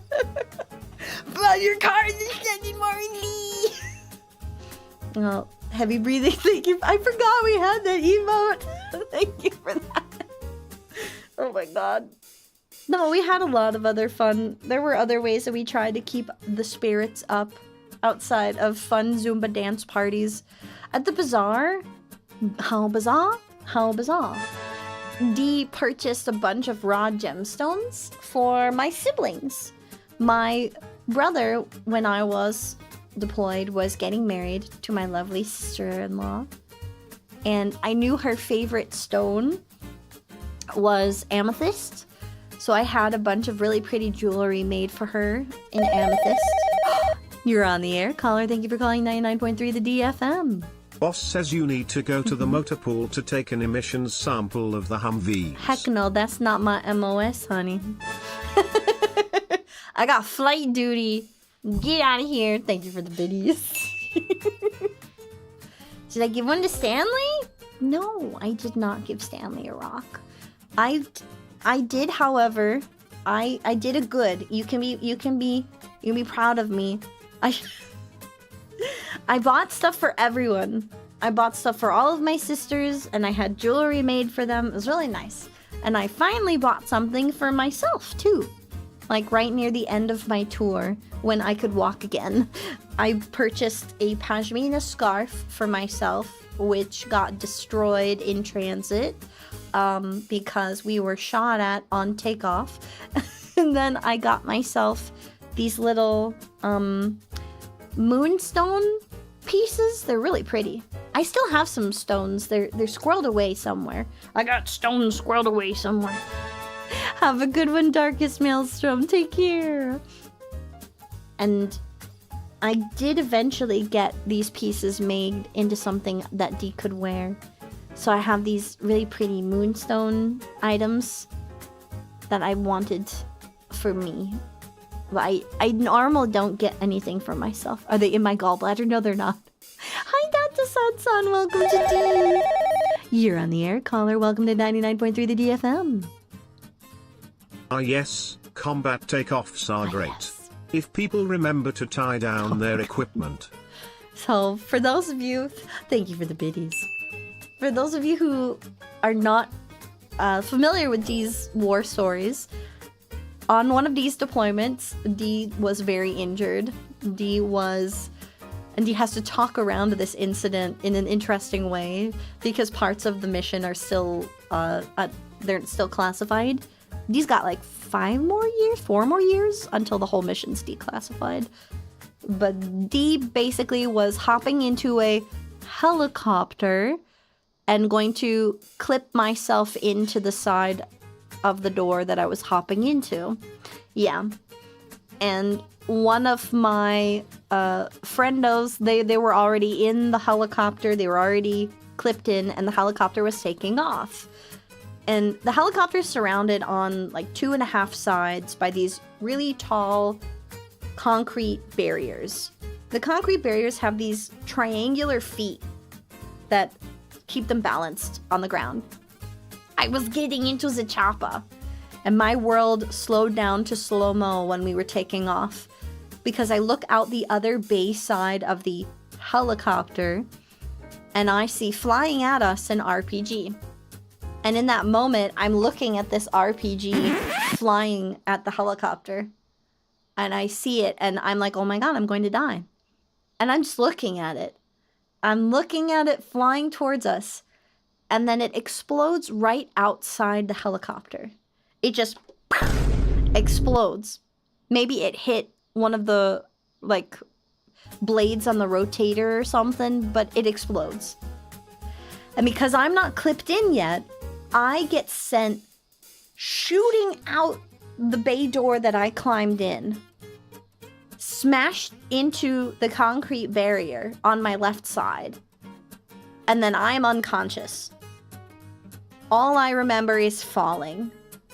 Which RPG was it? Final Fantasy? That was a good one.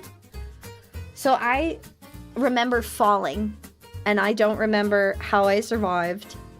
But the people who saw what happened said that I hit the concrete wall with such force that it tilted backwards. It rocked back and grabbed me like the hand of God. And I rolled down the concrete barrier 100 feet to the ground safely. I was wearing my full battle rattle when it happened, so thank goodness for armor that works. I woke up in the hospital wing like a day and a half later, and I found out that 2 of the other folks I was flying with were very badly injured, but they were all okay. We did lose the pilot from that hit, though. So he, unfortunately, when the helicopter was struck, it went spinning and careening into another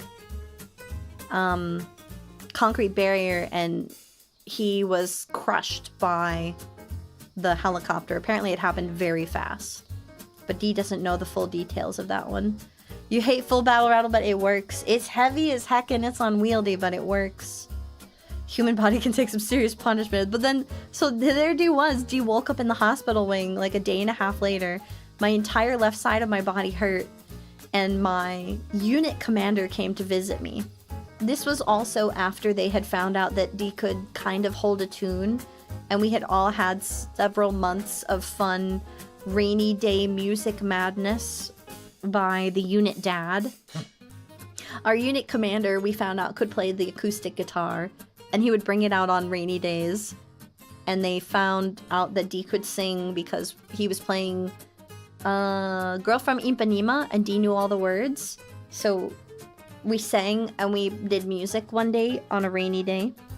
He came to visit Dee while Dee was waking up because they told him immediately when Dee woke up.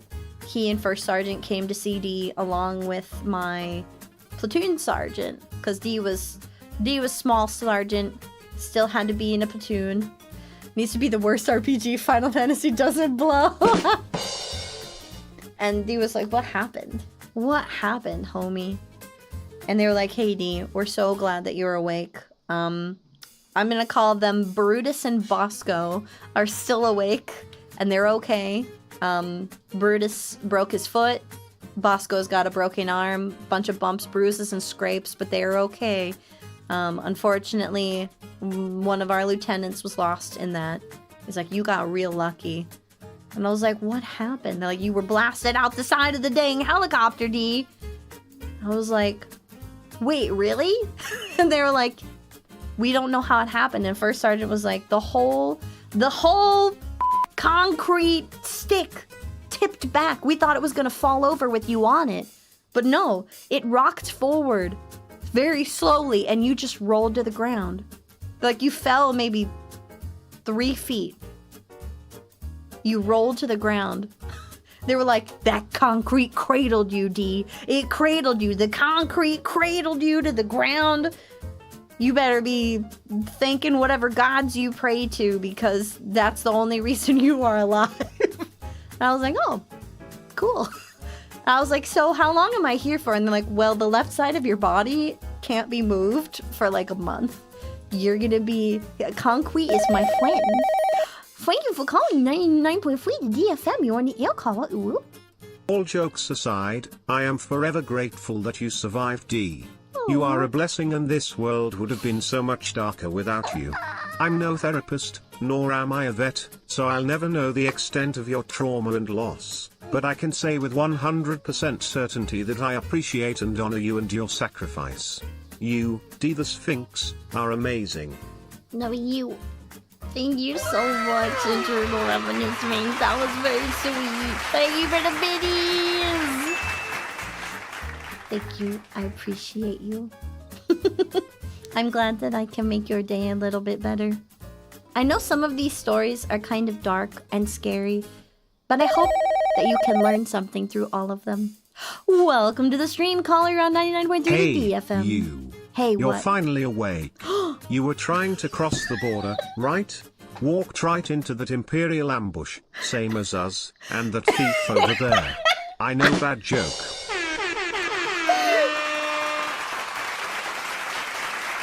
You know,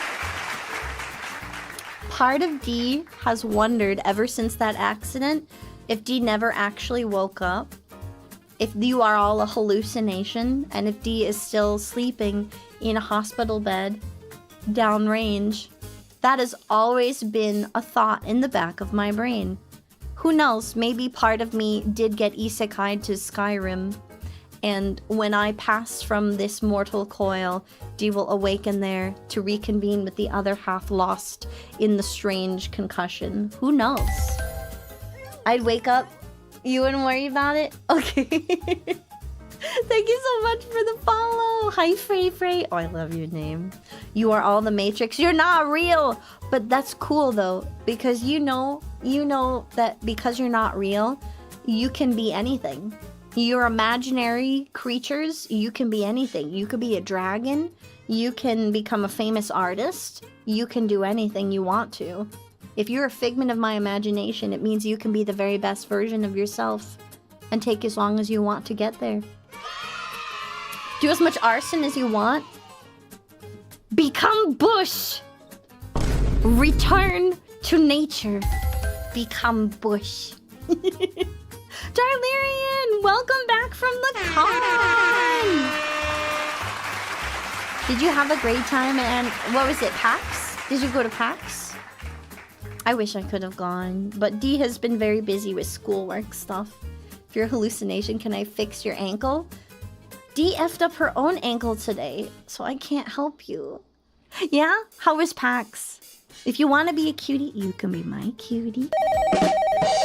Why did I hit rim shot? Welcome, you're on the air. Caller 99.3 the DFM. If we're all in your head, could you imagine me winning the lotto? Okay. Thanks. I will imagine that one of you is going to win the lottery this week or next week if you play. And if you do so without doing research into numbers and you just leave it all to chance. And then you're going to use that money to 1, take care of yourself. 2, take care of those you love. And then 3, buy D a snack. Welcome, caller, you're on the air.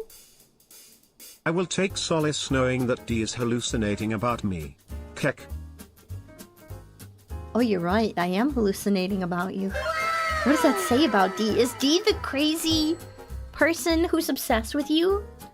Am I crazy obsessed with you? Oh no.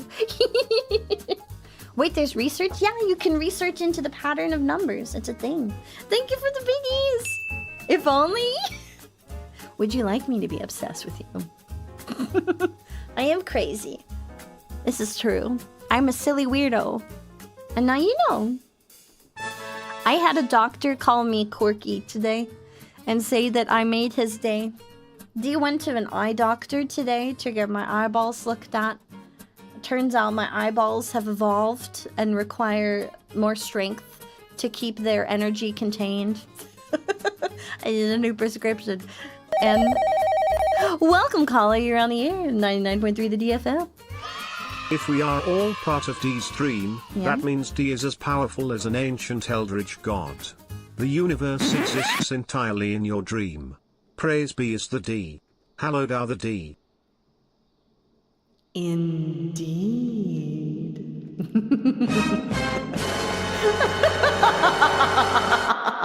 Thank you for the biddies.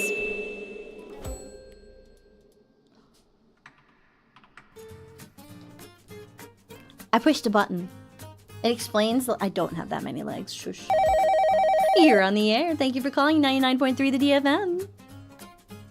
Hey boss, before Hey, the bird boss. goes up. 2 questions. Okay. 1. Can we play Flight of the Valkyries? Yes. 2. Where are the bath bags? I don't fly well. You're supposed to have brought your own there with your kit. Thank you for She's the D. video stream. She's D. What's in her head? She's D. She's D. I hope she's fed. I need snacks. Go find them on my throne. Thank you for calling. Oh no, don't just stare at me. I can do this too. I just stare at you all day. You're gonna win the blinking contest though. Hi, welcome to Deep. Gross! Savino! Hi, Draconic Ronin. Oh, my eyes are so dry. some water. I gotta squish them. Thank you, I will hydrate. Here you go. Have a head pat. Too close? Too close. Oh. It's okay, I kind of like when they glitch out. It's funny. So... Hi, Frost King! Welcome to D! If you are all part of my hallucination, I will hallucinate the best future for you. Welcome to 99.3 the DFM. Alright, platoon. Yes. We will now begin our PCCs and PCIs. PCIs? What? No! No inspection. No PC. Except the one D is streaming on. Thank you for the biddies. It wasn't D, Gumpy. Shush. You didn't see anything? You got distracted watching wrestling? Nothing happened. Except the realization that you are all part of D's hallucination. You're gonna use your lottery winnings to pay your Sphinx tax. Blue sky? No. There's no Sphinx tax. Unless the Sphinx tax will buy D a new home, and then, yes, go ahead. Oh, I brought A bag, a B bag, and your rack. You better have your whole kit.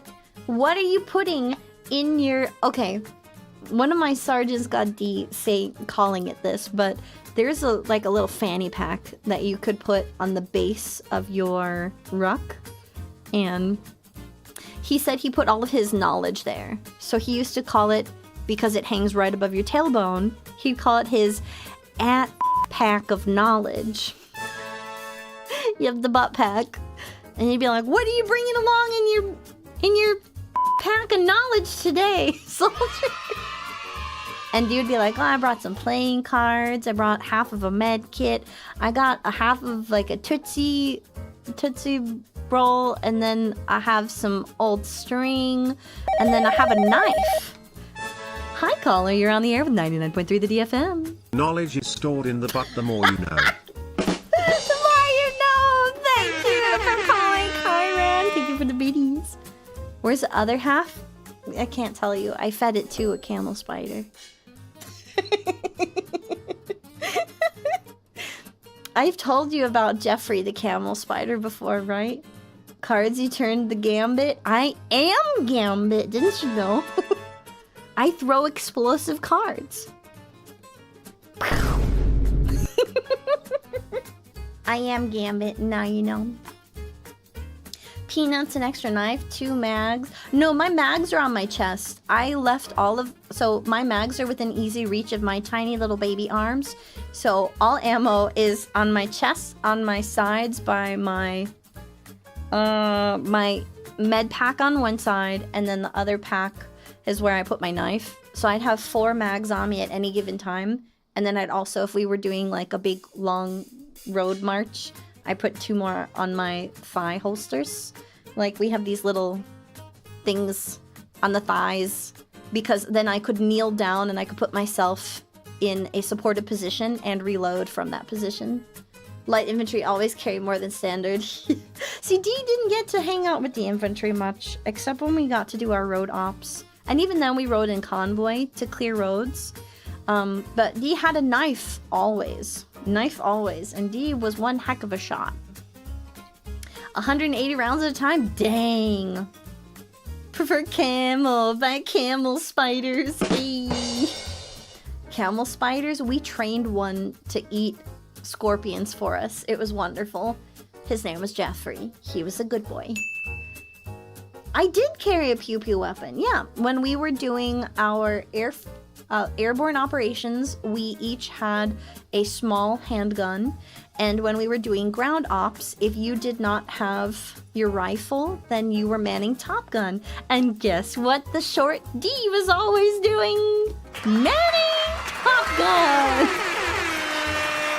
They thought it was funny to put me on the top of the vehicle because they had to put 2 stacks of cans underneath me so that I could see over the top of the shield. I am giant, but I have to make myself small or I will destroy your planet. And this body is not as big as it could be. Now you know. You used to have to fight with bugs? Oh my goodness, no. A snake? We never got to see snakes or tarantulas. We did get to see a lot of scorpions though. And we kept finding scorpions in the tent. And our combat medics were tired of bringing any kind of antidote with them. So we started capturing them, and then we learned that camel spiders eat scorpions. So we while we were out in a specific field operation clearing away a new road and setting up a new portion of the fob, we had commandeered a dresser, and this dresser we put inside the tent of, I don't remember who, but we had a dresser. And one morning, I'm gonna call him Private... what should I call him? Private Periwinkle. Private Periwinkle woke up screaming because he found a camel spider in the middle of his tent. He was screaming and like... The private parts? Okay, private parts. Private parts was screaming because there was a camel spider sitting in the middle of his tent. And we were like, it's fine, bro. But he tried to throw stuff at it and he scared it and it scuttled up the side of the dresser because the bottom drawer was open. So So it scuttled inside the bottom drawer and it stayed there. And he's like, oh my God, it's in the dresser. What do I do? It's going to kill me at night. And we were like, no, it's not. It's fine. They don't eat you. And now it has a home. So it's not going to crawl up in your leg while you're sleeping. And he was freaking out. So he switched tents. Hi there, Uwu girl. What's up? Also, hi, Tanashikanta. If I missed you from earlier. Hello. You'd rather have snakes than rats? Snakes are pretty chill. Hi, Kidokato. Good peach. So, we swapped someone else into Private Parts' tent, and the next morning, they were putting on their boot, and they heard scratching. So he said, before he put it on, thank goodness, shook the dang boot out like you're supposed to do every morning, and there was a scorpion in it. And I've never heard a grown man scream like a high-pitched teenage girl before that moment in my life. Hi, Taro. Welcome to tea. Thank you for the follow. So he was screaming. There was a teeny tiny scorpion in his tent. He jumped onto his cot. He was standing there screaming, like, kind of screaming. And I kid you not, the gentleman who reported on this incident... Drink some water. Well, thank you. I will hydrate. The gentleman who reported on this incident said that he busted into the tent to see new guy screaming from on top of his cot, and he saw the dang camel spider come out of the bottom drawer and snatch up the scorpion and drag it away into the drawer. And he was like, "Oh, Jiminy Crickets, that was wild." Because the guy on the cot was screaming, "Scorpion! Scorpion! Scorpion!" He was freaking out about it. I know small scorpion equals big, bad, and dangerous, but, like, he could have squashed it with his shoe, and he didn't. Like, just smash it. So then, this kept happening. We would work. Scorpions would come into that guy's tent. I don't know what he had in there, food or something, that was attracting the scorpions. Hi, Oriza, welcome to D! And because there were scorpions there, the camel spider was eating good. So we would scream, "Scorpion!" And then the camel spider started reacting to that. Every time there was a scorpion, we would shout, "Scorpion!" And then the camel spider would come out of the drawer and eat the scorpion and bring it away. So then we were like, we need to name this guy. He's our little protector. And I don't remember who was it. If it wasn't D, it was someone else who was like, we're going to call him Jeffrey. And thus, Jeffrey, the camel spider, became our unit's pet. So then it was, "Jeffrey, there's a scorpion, kill it." And he would come and he'd crawl out of the drawer and he'd grab the scorpion and he'd snatch it up. And then we started to see if it would be possible to get him to get, like, scorpions from other parts of the camp. And we would, like, step outside the tent flap and say, "Jeffrey, scorpion!" And we'd put, like, a dead scorpion further out. And sure enough, he would follow us to the source of the scorpion. And then he would put it with him in the drawer. So he had, like, a little collection of dead scorpions that he was munching on. Jeffrey was our Pokemon. Jeffrey was the best camel spider. Despite how creepy he looked and how similar to a face hugger he looked, Jeffrey was our camel spider. We had him trained to understand the word scorpion and that his name was Jeffrey. I can talk to camel spiders? No, my Disney princess power only extends to turkeys.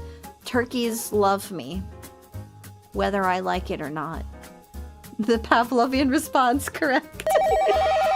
Welcome, you're on the air, caller. Welcome to 99.3 the DAFM.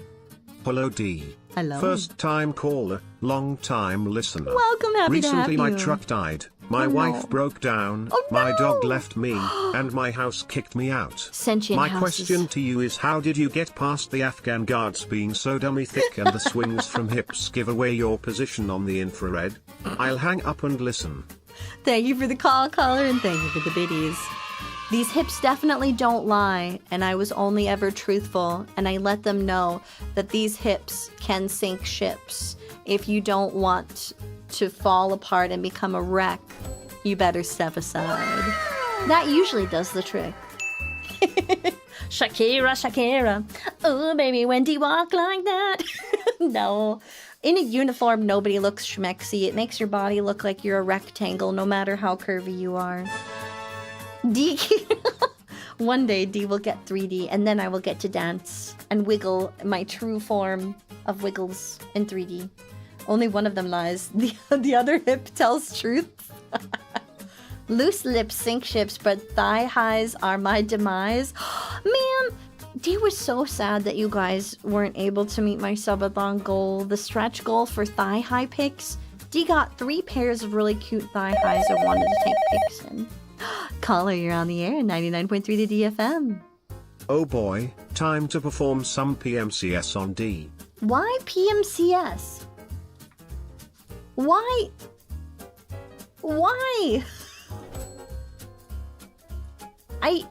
I don't need any other services. We're fine, but thank you for the videos. I'm making geometry. Ah, yes, my lovely rectangles. I mean, who knows? D was always very oblivious to how people felt about D, and that's being demi-schmexual and not understanding it. But I made some really good friends in the military. We went through a lot of bad times, we went through a lot of good. We enjoyed lots of nuts, and D learned about being a coffee connoisseur. Performance maintenance and making sure the D is cared for. How does that work? How does that work? Does it involve getting D snacks? Because if so, yes. I like snacks. Camel spiders are big. They're as big as my forearm. From the tip of my finger to my forearm. They're so long. They're huge. You were followed by deer on several occasions? You are the Disney princess, though, Dar. We've already come to that conclusion. Darlerian the Bush is secretly Disney princess. Secret no more. I could probably use some better care. I actually sprained my ankle today. Yeah. I went to the eye doctor, and I had to have a procedure done on my eyeballs today. This morning, they were like, "Oh, we can just do it in the place," but there were 2 nurses fussing over the machine that was attached to my eyeballs. And no, I didn't go to the eye doctor for an ankle. I sprained my ankle at the eye doctor. It's different. So I went to the eye doctor to get a procedure done, and then when they were trying to uncheck, like unhook me from the machine, I got tripped up by the 2 nurses that they were trying to help me because I couldn't see yet. I tripped over myself, and I just heard this pop from my ankle. I fall to the floor, and I'm like, oopsie. I did not break my eyeball, no. And the doctor was like, "Whoa, are you okay?" And I'm like, "Oh, I'm fine. Yeah, I've had worse." The worst part is it happened on the left ankle, so I can't really feel anything on the left side of my body. I have a very high pain tolerance ever since my military injury. So I was like, ow, it kind of hurts. I can't really walk. Ooh, I should do it a little stretch, do a little ice. I didn't have an ice pack when I came home. And I was like, bag of frozen vegetables. So I tried to ice it, and I have been wiggling it around so that it doesn't get too stiff. But I can feel the sprain. I know that it is sprained. You went to the optometry and they dilated your eyes. Oh, I hate the drops. They make your eyeballs feel so weird. Have you heard of the new machine that they have available so you don't ever have to get dilated ever again? The free glasses will make the pain go away. D luckily has an insurance to get free glasses every year, but D's eyes require contacts. So it doesn't help. The machine recently, yeah, you get flashbang in the eyeballs, and it works really nice, and they don't have to dilate your eyeballs. I love it. They shine a light and it moves from left to right. It's like a green light over your eyeball to take a picture of the back of your eye instead of dilating it. It's so cool. You can see the veins. They flash in your eye. It's so cool. I like seeing my veins in my eyes because I am curious. I'm like, oh, could I see cataracts if I had it? Oh, concrete saved you from this future pain, huh? Correct, Blue Sky. I was saved by concrete, but at what cost? You heard the VA was doing the machine. What? It would make you never need to get dilated again. And it only costs like 50, 60 bucks out of pocket. It's not a lot, but for some reason insurance won't cover it. I don't get it. You have dry eyes too? Hey, dry, sandy-eyed homies. Homies unite. D also has the dry eyes, but it's military related, so... You have weird eyeballs? Contacts don't stay in? Ugh.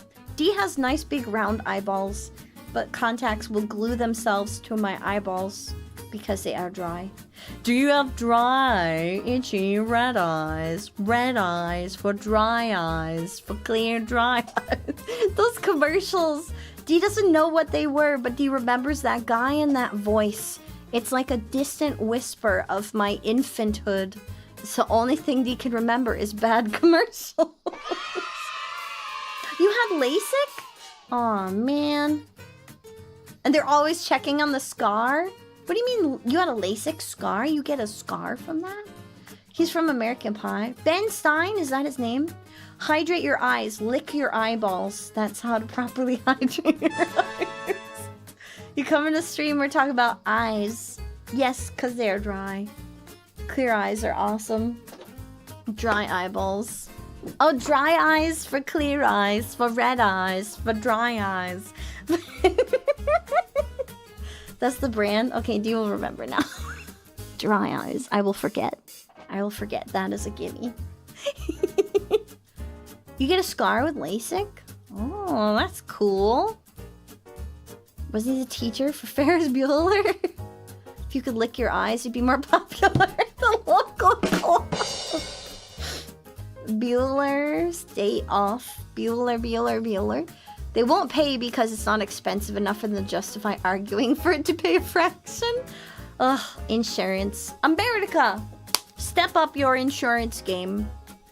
Everyone else has cool technology, and they get it for free because people deserve good healthcare.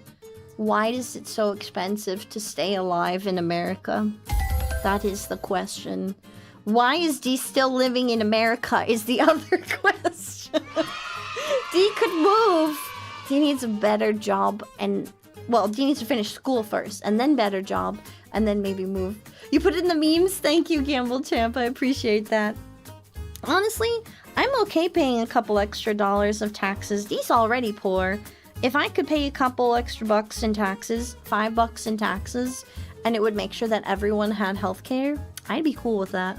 $20. Heck, D can go without fancy coffee for a bit. Start my own country and you can all move there. Oh man, but then D wouldn't be able to stream and D would have to run a country. And there's already a womania, which sounds really cool, but men are treated like pets and dogs. If you want to be treated like a dog, go to Womania. It's a real place. You don't have to wait as long as other nations. It's a trade-off. Okay, true. Shorter the wait, the more you have to pay. Woof. Do you know about Womania? Hang on. Womania is actually a country. The Womania Empire. Every woman is under the jurisdiction of the Womanian Empire. Okay? Womania is a place. And it is a small place. Hang on. The Other World Kingdom. They have an interesting, feminine dominant society. And they do, in fact, treat men like dogs. Yes, I do believe so. You haven't gone to a doctor in years? Blue Sky, go to the heckin' doctor. You need to. Your body could be falling apart and you wouldn't know. Oh no, what's happening to you? Are you turning into a dog? There's a thing to send food to streamers. Yeah, it's called Treat Stream. NBs, I don't think they have a problem. It's run by women. They're pretty chill. That's a kink for certain people? Go there. A place of connection and support. But also a place where men are dogs.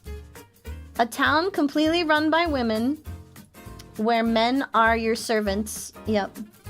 Okay, it's the municipality of Krnenzadar Nedsavo district in the Czech Republic. It was a micro-country known as the Otherworld Kingdom. And now they are turning it into... Oh, they're actually promoting it now. They're promoting it as a BDSM resort, though. But it's where women literally live over men. Men are the servants.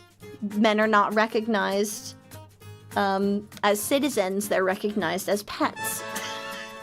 And while this place is no longer recognized by other countries as countries, they have their own currency, their own passports, their own police force, their own courts, their own state flag, and their own state hymn.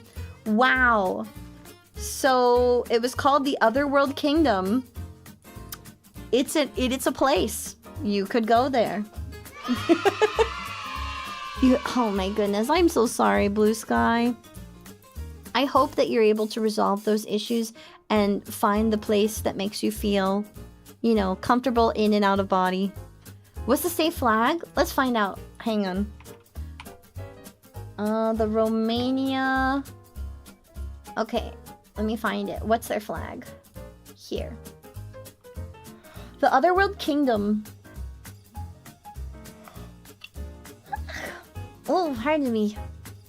I'm yawning so I can get some tears in my eyeball. It's a mythical place, but it's real. It's in the Czech Republic.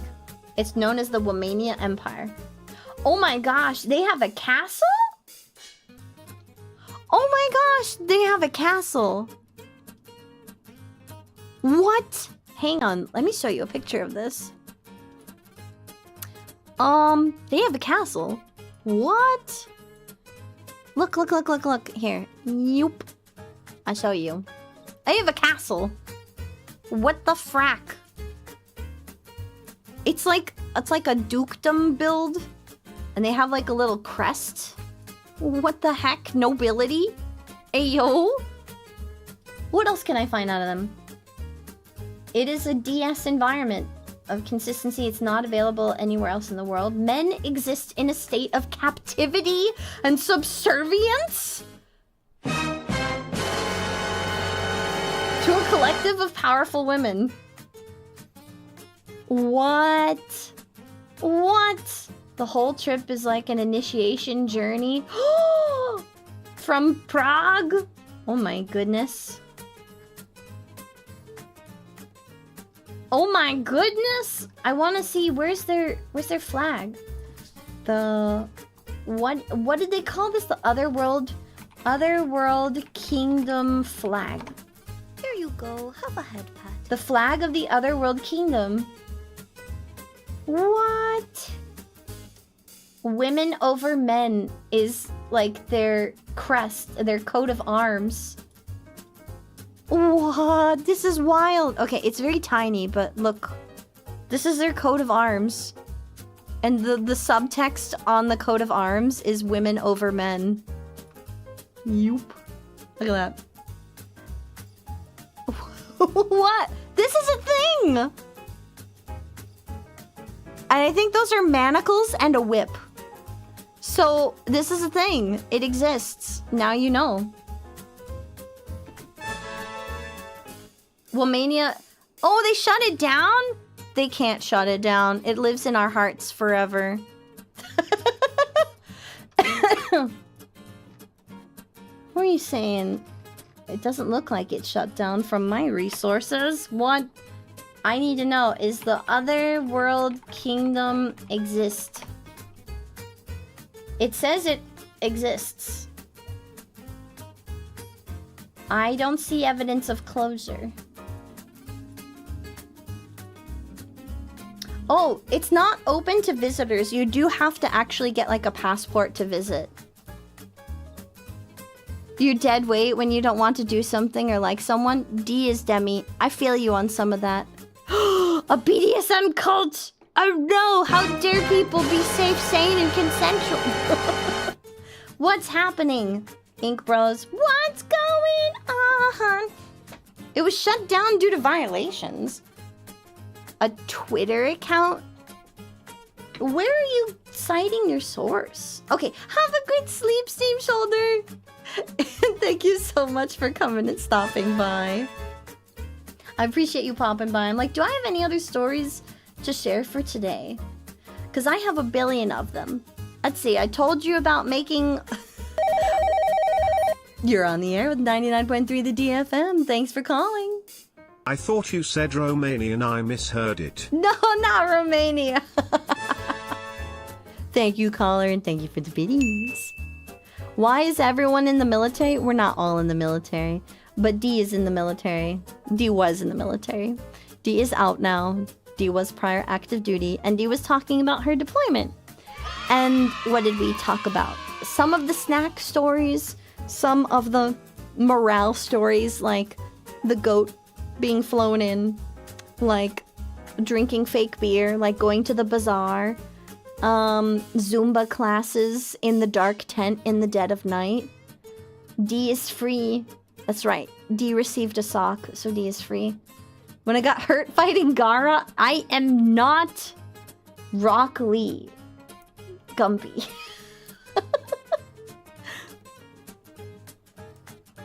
Did I have the one guy in boot camp that couldn't do anything right? Yes.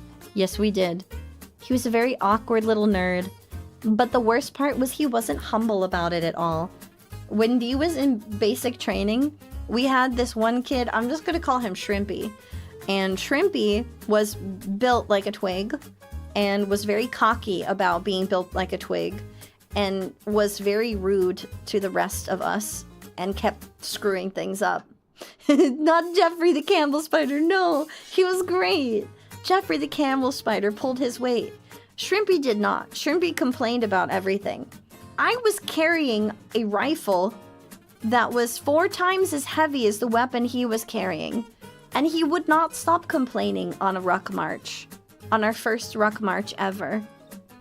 Yeah. I think every platoon has one because you gotta weed them out in basic training. Oh, D in basic was wild because D got rib fractures in basics from a pugil stick fight.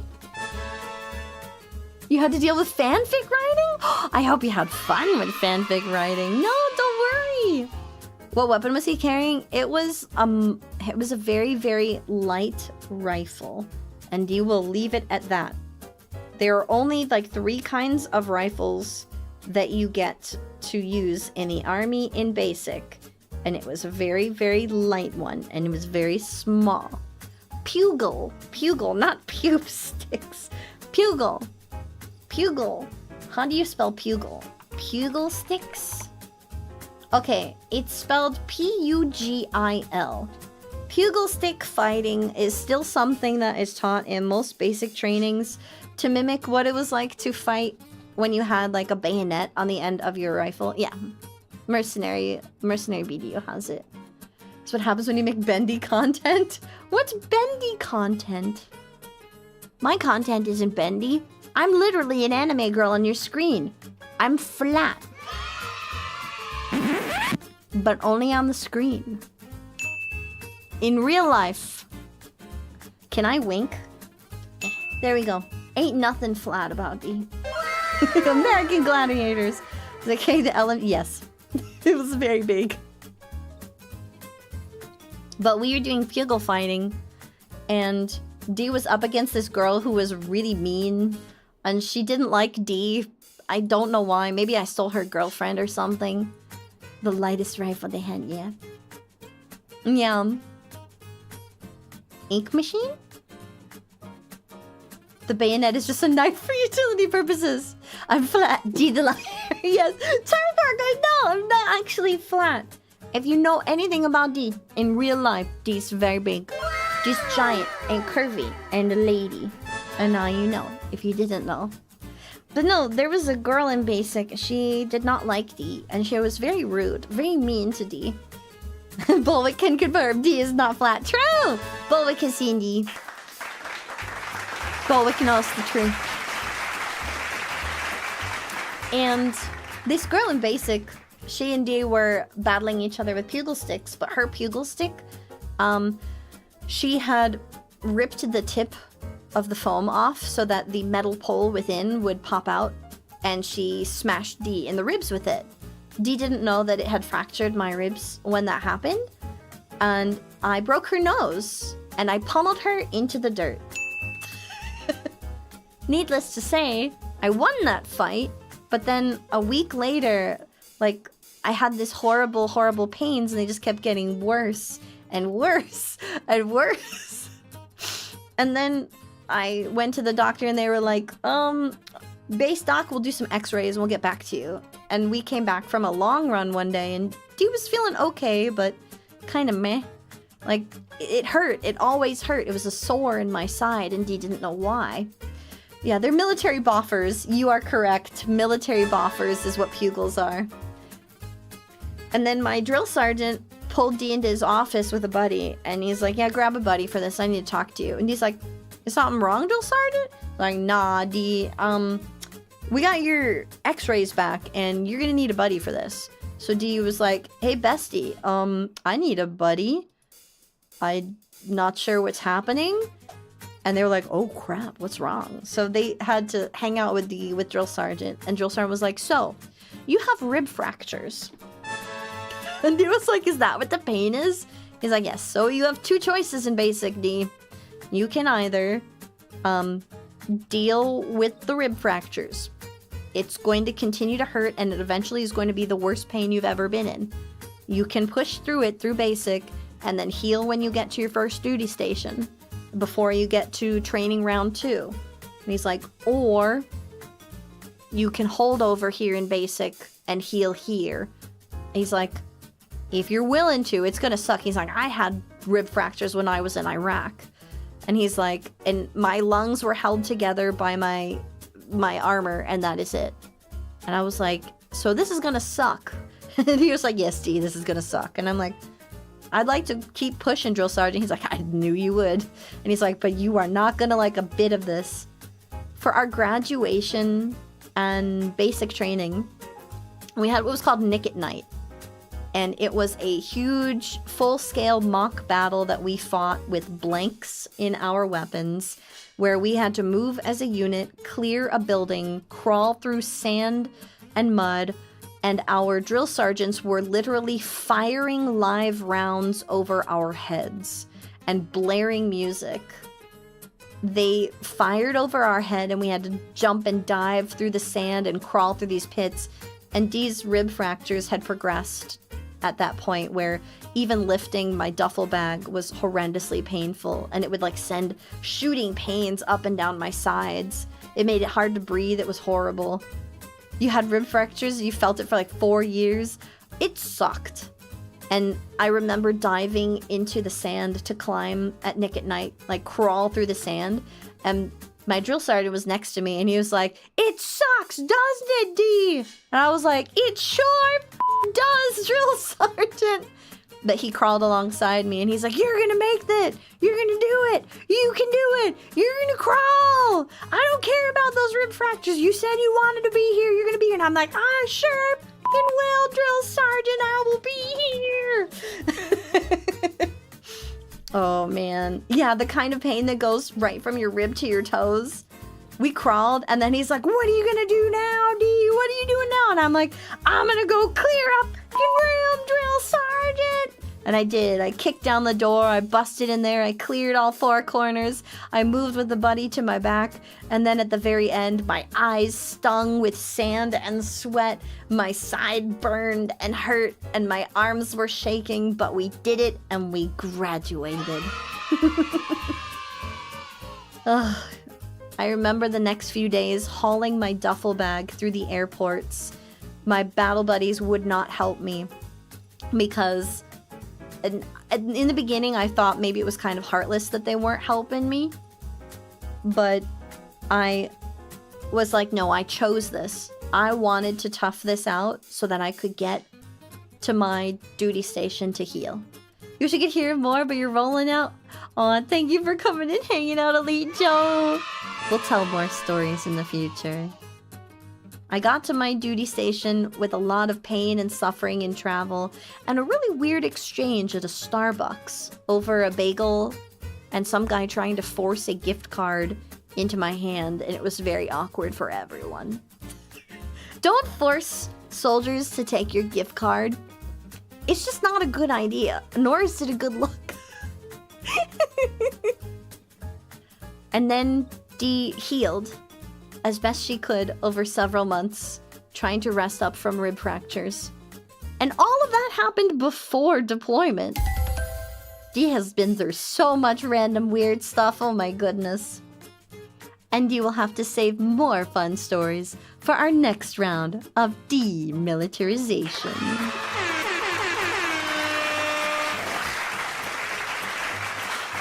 Mod check is one of the mods available to run our daily sub goal poll. I did choose the tough path, and they did respect me. Those were good battle buddies. Would you be so kind as to run the daily sub goal poll? We have made our daily sub goal. Look at you cuties, you did it. Look at you. The daily sub goal options are 1. 30 minutes of scrunklies for the next stream. 2. Force D to do a horror game stream. Or 3. Make D tease something new that's going to be coming out in the next 30 days. This could be music, images, maybe a sneak peek on merch, an upcoming content piece, something in the next month. The poll has begun. What do you want as your eternal reward? Oh, of course, he's got something planned for Halloween. What do you want? What do you want? What do you want? What do you want? What do you want? What do you want? Wah. It's a tough poll. They're all good choices. They are. But every day, if we make the goal, you get to choose something new. Yep.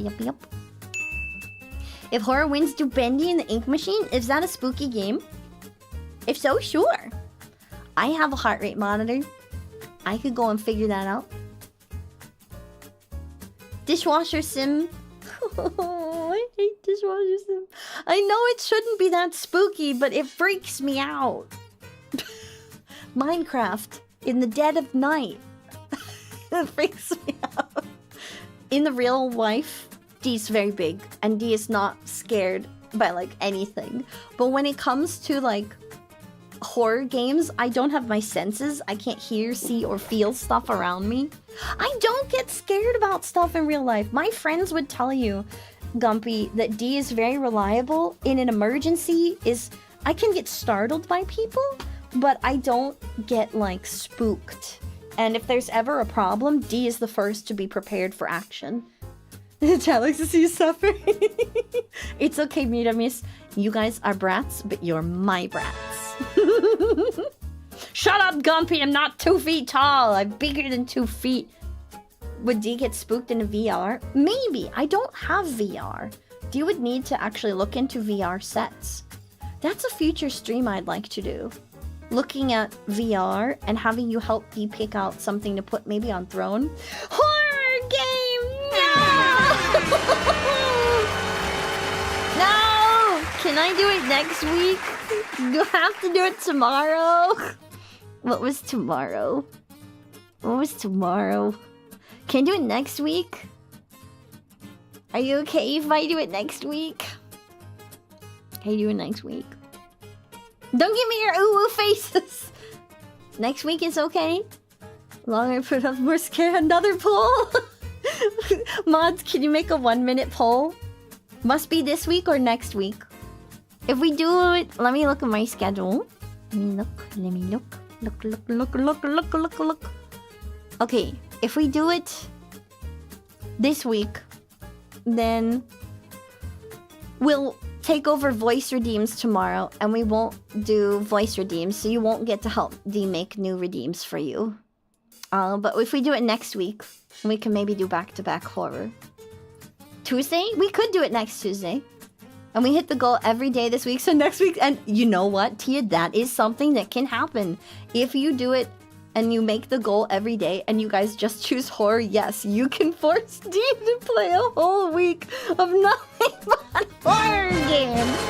Why? Suffering. We do it for the content, babes. You can't take something away from us to get something you want. I'm not taking nothing away. It would have to be this week if you want it. You have to make me increase. Oh, no! No, don't go broke for D, please. Don't go broke, please. Okay, next week. I think next week is winning. Next week win. Next week. One person voted for this week. I will find you. You know, good horror game? It's military horror? I mean, so D has some military trauma from live fire events. Looks like it's next week. And D's not very good when it comes to like shooty games because it is unfortunately triggering. And it puts D in a very fight headspace, which I don't think is fun for content. But if it's like other spooky horror game, oh my god, Alien Isolation. You're bringing out the big guns because I can make it so that your sound redeems are picked up on the mic, and then you can make the monsters find D and I will cry. I've never played FNAF, so I wouldn't know what you mean by this, unless a shooty game involves democracy. Okay, fact. Democracy doesn't count. Shooting bugs does not trigger D. It will put D in the happy, fun military headspace. Alien Isolation has an android enemies. Oh, yeah, I can't even fight the androids in bug shoot game. Shoot bug democracy. Democracy bug game. You know what I'm talking about. I don't know what it's called. It's just bang bang shoot kill bug. Hell bug shooters, thank you. Hell bug shoot. Bug shoot hell. Alien, no. Okay, maybe no. Android scaries. It's not that they're even scary, it's just that they trigger D into a weird fight headspace. I just saw my wife pop up on my Steam. It says she's playing Elden Ring. If she goes live, we're rating my wife. Ghost wife spotted! My ghost wife, I love her. She's spotted. Hello, D. Hi, Plasma Big, welcome to D. Have I ever tried Earth Defense Force? No, I have not. Should I? It's my wife! Of course I'm gonna freak out about my freaking wife. She's so cute. Xenomorph will learn your habit and figure out how to find you? I cry.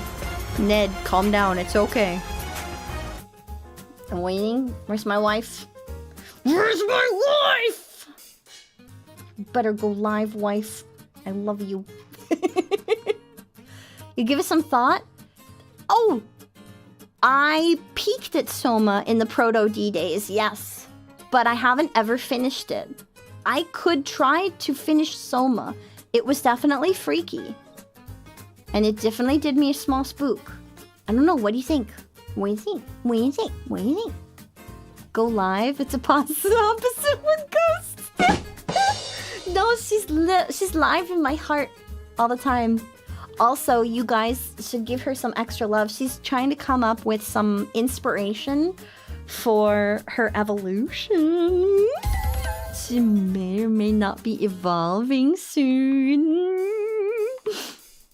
And I may or may not have seen some of the concept of super cute wife, who's always been super cute, by the way. I loved her when she was a little ghost blob that looked suspiciously white with a tail.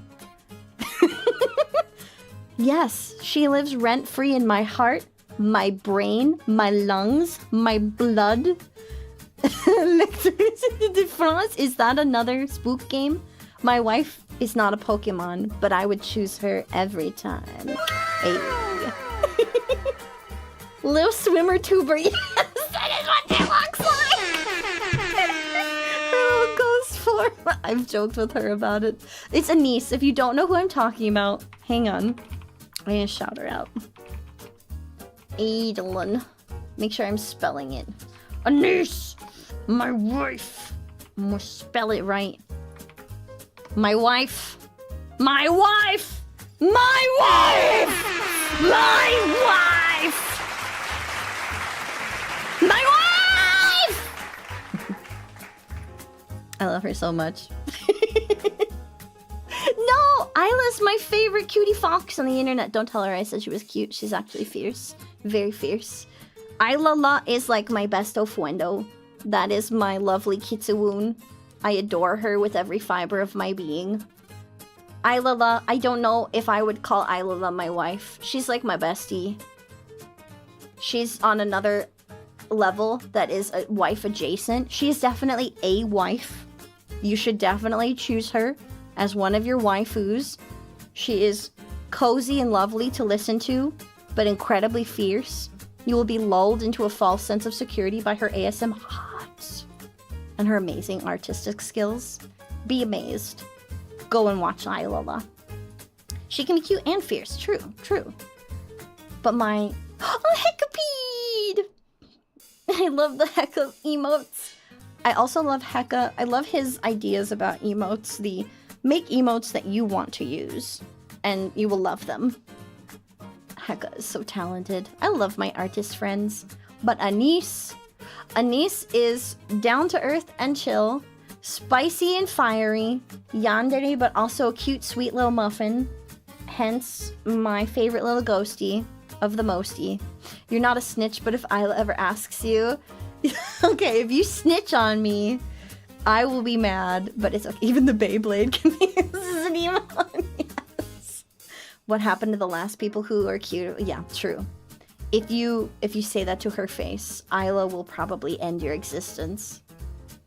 My friendos are amazing, if I'm being honest. I'm very lucky to know them, to have them in my life.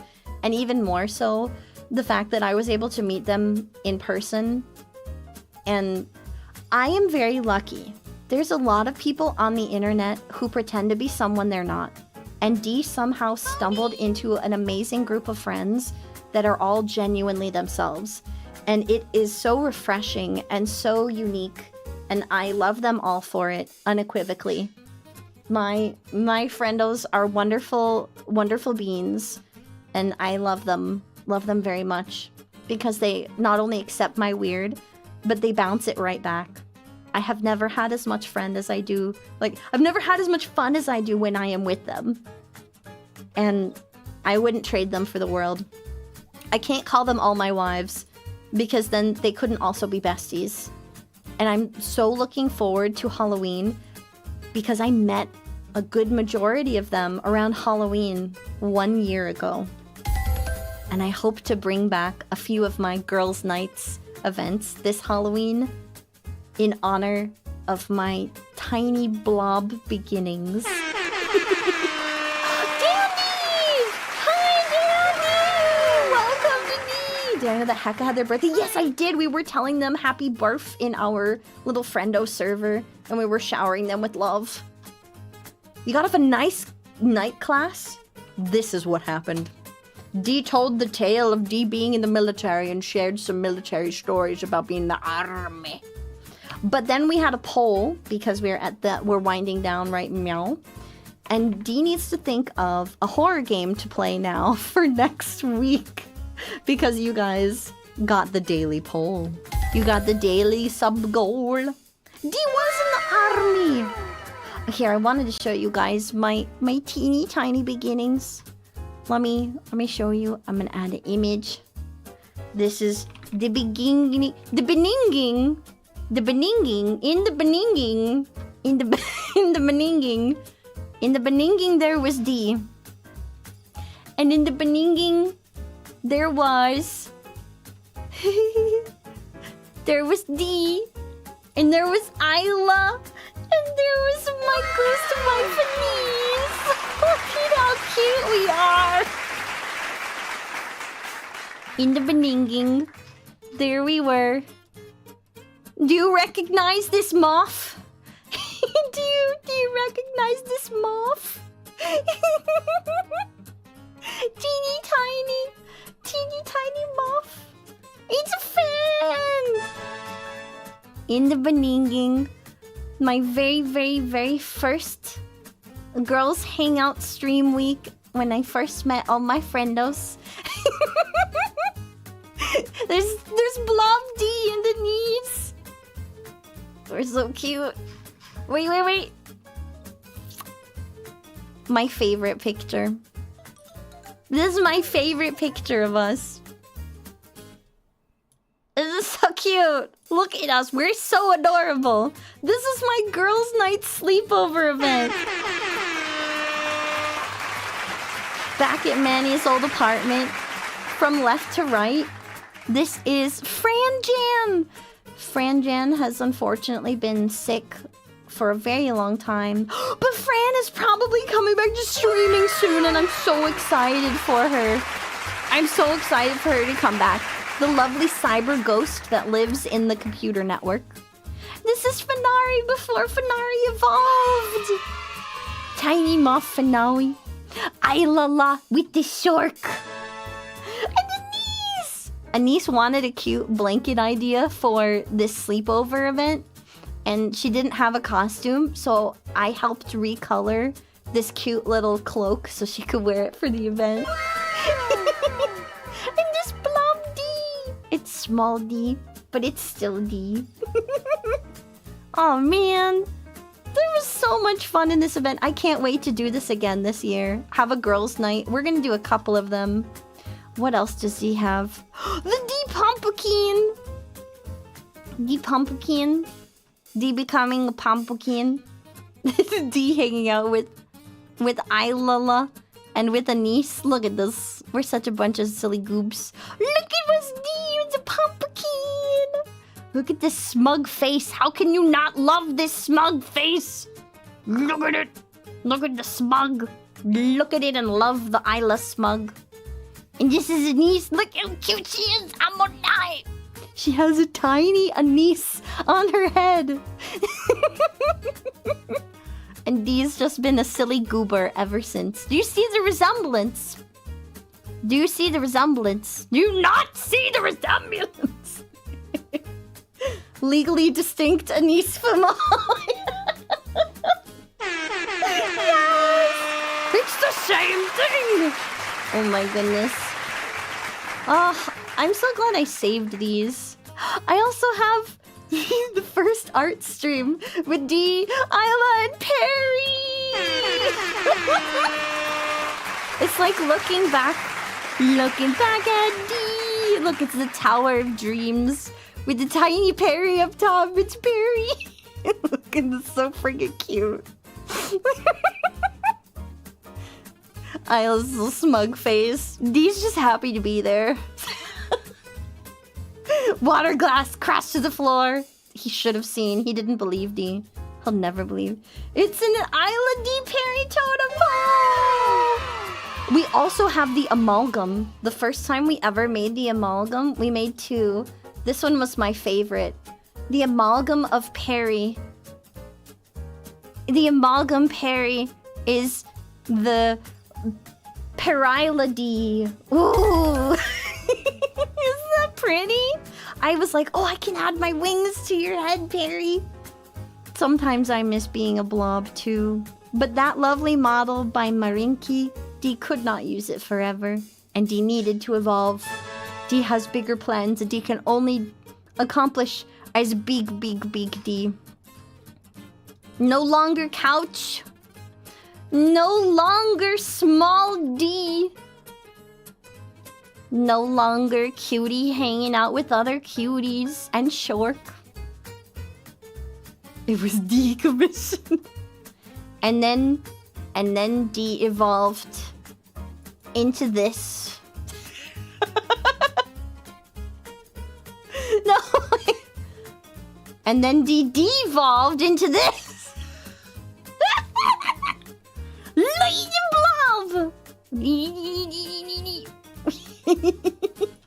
Like my little ooh, the ooh face. You can see the arson in Candy's eye. Wait, can you? Hang on. I thought I removed the arson. Nope. You're right. The arson is still there. This is the face that says, is it okay to do just a little arson today? And you see the moon clip? The moon clip, Isla made that for Dee's birthday. I still have it. I just don't know if it will sit on my hair. Reanimate, revive him out of blob. I have my own blob to use now. And cat form. D would become Cat D. Become Cat D. Put a Cat D on the table. Cat D on the corner. Many forms of D. All criminal. And because today was a special stream about military, you can have military blob D. The first demilitarization stream. Isn't this cute? D is missing a magical girl transformation. One day. Looks like they're holding it up. One day, D will have a magical girl transformation. No. Whoa!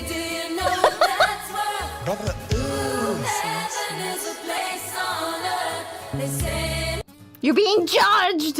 You're being judged! Get judged. Get judged. Oh man. My first blob group with everybody! Oh man. I've got such great things here. Hi, Raiders! Welcome back to Cheesy 2D! You caught D reminiscing about the Beninging. In the Beninging. Welcome, Raiders! I hope that you had a wonderful stream. Thank you so much for sharing your community with D. Today, we were talking about D's time in the military. Because D was proud military. Now you know. What were you guys up to on stream? Did you guys have a good time? Military blob. I can put the military blob back on the screen. Let me do that. Now and then, D does some demilitarization streams. This is D's blob form. Praise be to blob. I'll put it right here. Blob. You're playing spooky games. Ooh, could you recommend D a spook game? Because they won. Chat has won the daily poll goal. And D now has to do a spooky game. And I am not very good at spooky games.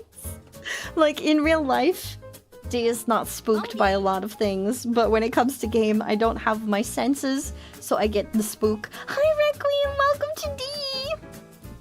So I could... Would you recommend something for D who gets very spook very easily, but would still be fun for people to hear D scream, and that does not have D shooting humanoids? That is all D requires. Mortuary's assistant? Is it very spook? Will D cry? Darkwood? D has that and D has never played. No suit? Mortuary's assistant. I think Fenari played this. Very spook. Well, hey, Mac and Cheesy, thank you so much for the raid. If you've got to raid and run, that's totally fine. Raiders, make sure you take care of yourselves. Grab water, grab a schnickety schnack. We're gonna be trying to find someone to raid into ourselves in just a little bit. No shooting? Just digging corpses? Ooh, bloody bits.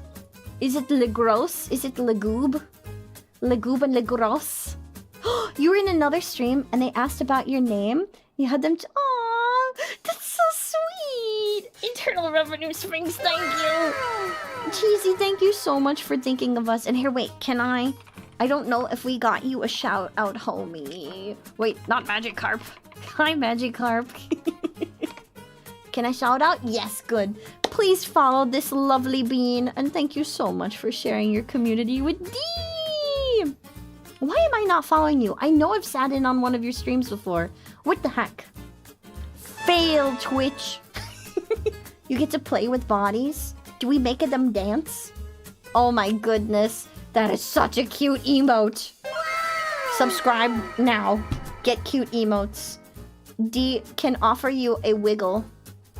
I see your cute dance and I offer you this wiggle. Is that acceptable? I will offer you this wiggle.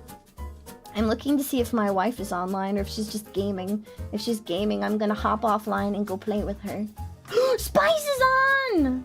Wait, I think we're gonna dogpile and throw some love on the wild spice. She's playing Final Fantasy. We have raided. That's right, we raided while you were playing Liza P. Oh my goodness, wonderful. I'm so glad that it came full circle. Hopefully we can interact more in the future. This is actually how I met the lovely Detective Dandelion here as well. Raid dogpile. Alright, raiders, we're about to rickety rackety raid and roll. Let's go under the ending. Let me get to my normal look and toss my hair down. Don't run into a pole for me, okay? Thank you so much for coming to hang out, cuties. We're in cozy outfit, but don't let the cozy fool you. Underneath it, D's definitely of... Is fierce the word? Whatever this is. Tomorrow, we're going to be making voice redeems together. So if you want to be part of the silly whims and to get to test out the funny buttons we're going to put together, come and check it out. Then we're going to try a cozy farm game that Dee's little sister told Dee about. And if we win another daily goal poll, you can be part of Skrunkly making, which is where this lovely doodle came to life. D-Raid, move out! I like that one. That's good. Jedi Leader and Internal Revenue Sphinx, thank you so much. No wonder he ran into a pole. Facts. Alright, let's see. We're gonna roll out. We're gonna move out. Who do we want to raid? We got Wild Spice. Looks like Wild Spice could use some love and affection. Oh my god, what? You should not let me raid you. Homie, you're huge. I have the okay to raid a very big creator, and they need to not give me the okay. I feel like a small being. It was all Jedi Leader. Thank you, Jedi Leader, for having amazing raid messages. I appreciate you. Pix is on, playing Black Myth. Shy. Wolf Gaming. Red Sky is playing Ghosts of Tsushima. Ooh. Oh, Krelly is on, doing the bathhouse, which might be a spook. Oh my god. Pachin is still doing their summer thubathon. All of my cuties are online. Okay. Lele is just chatting, being a problem. We love that goat. Ratskare is playing Ghost of Tsushima. And the Queen of Holes is playing Final Fantasy. I don't know, I'm kind of in a retro mood. I kind of want to support the rat. I kind of want to support either the rat or the whole queen. What do you guys think? Rat or whole queen? Spice or cutie rat? Wild Spice is the queen of holes. That's the meta. You didn't know? Wild Spice is the queen of holes. That's the meta. Now you know. And the more you know. She's the whole queen. Not a half queen. The whole queen.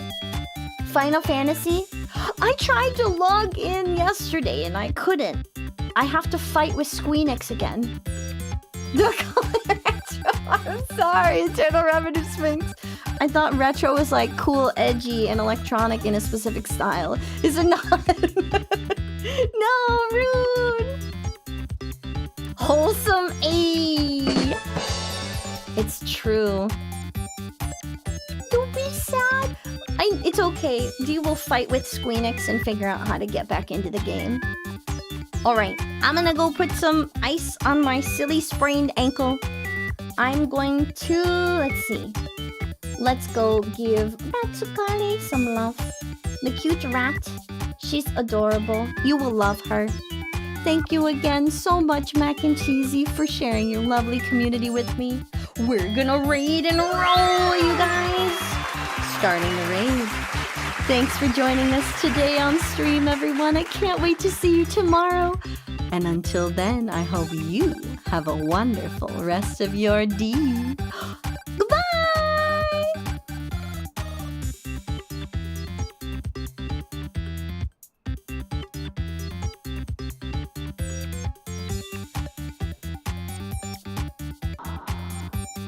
The raid is now beginning. The raid is now beginning.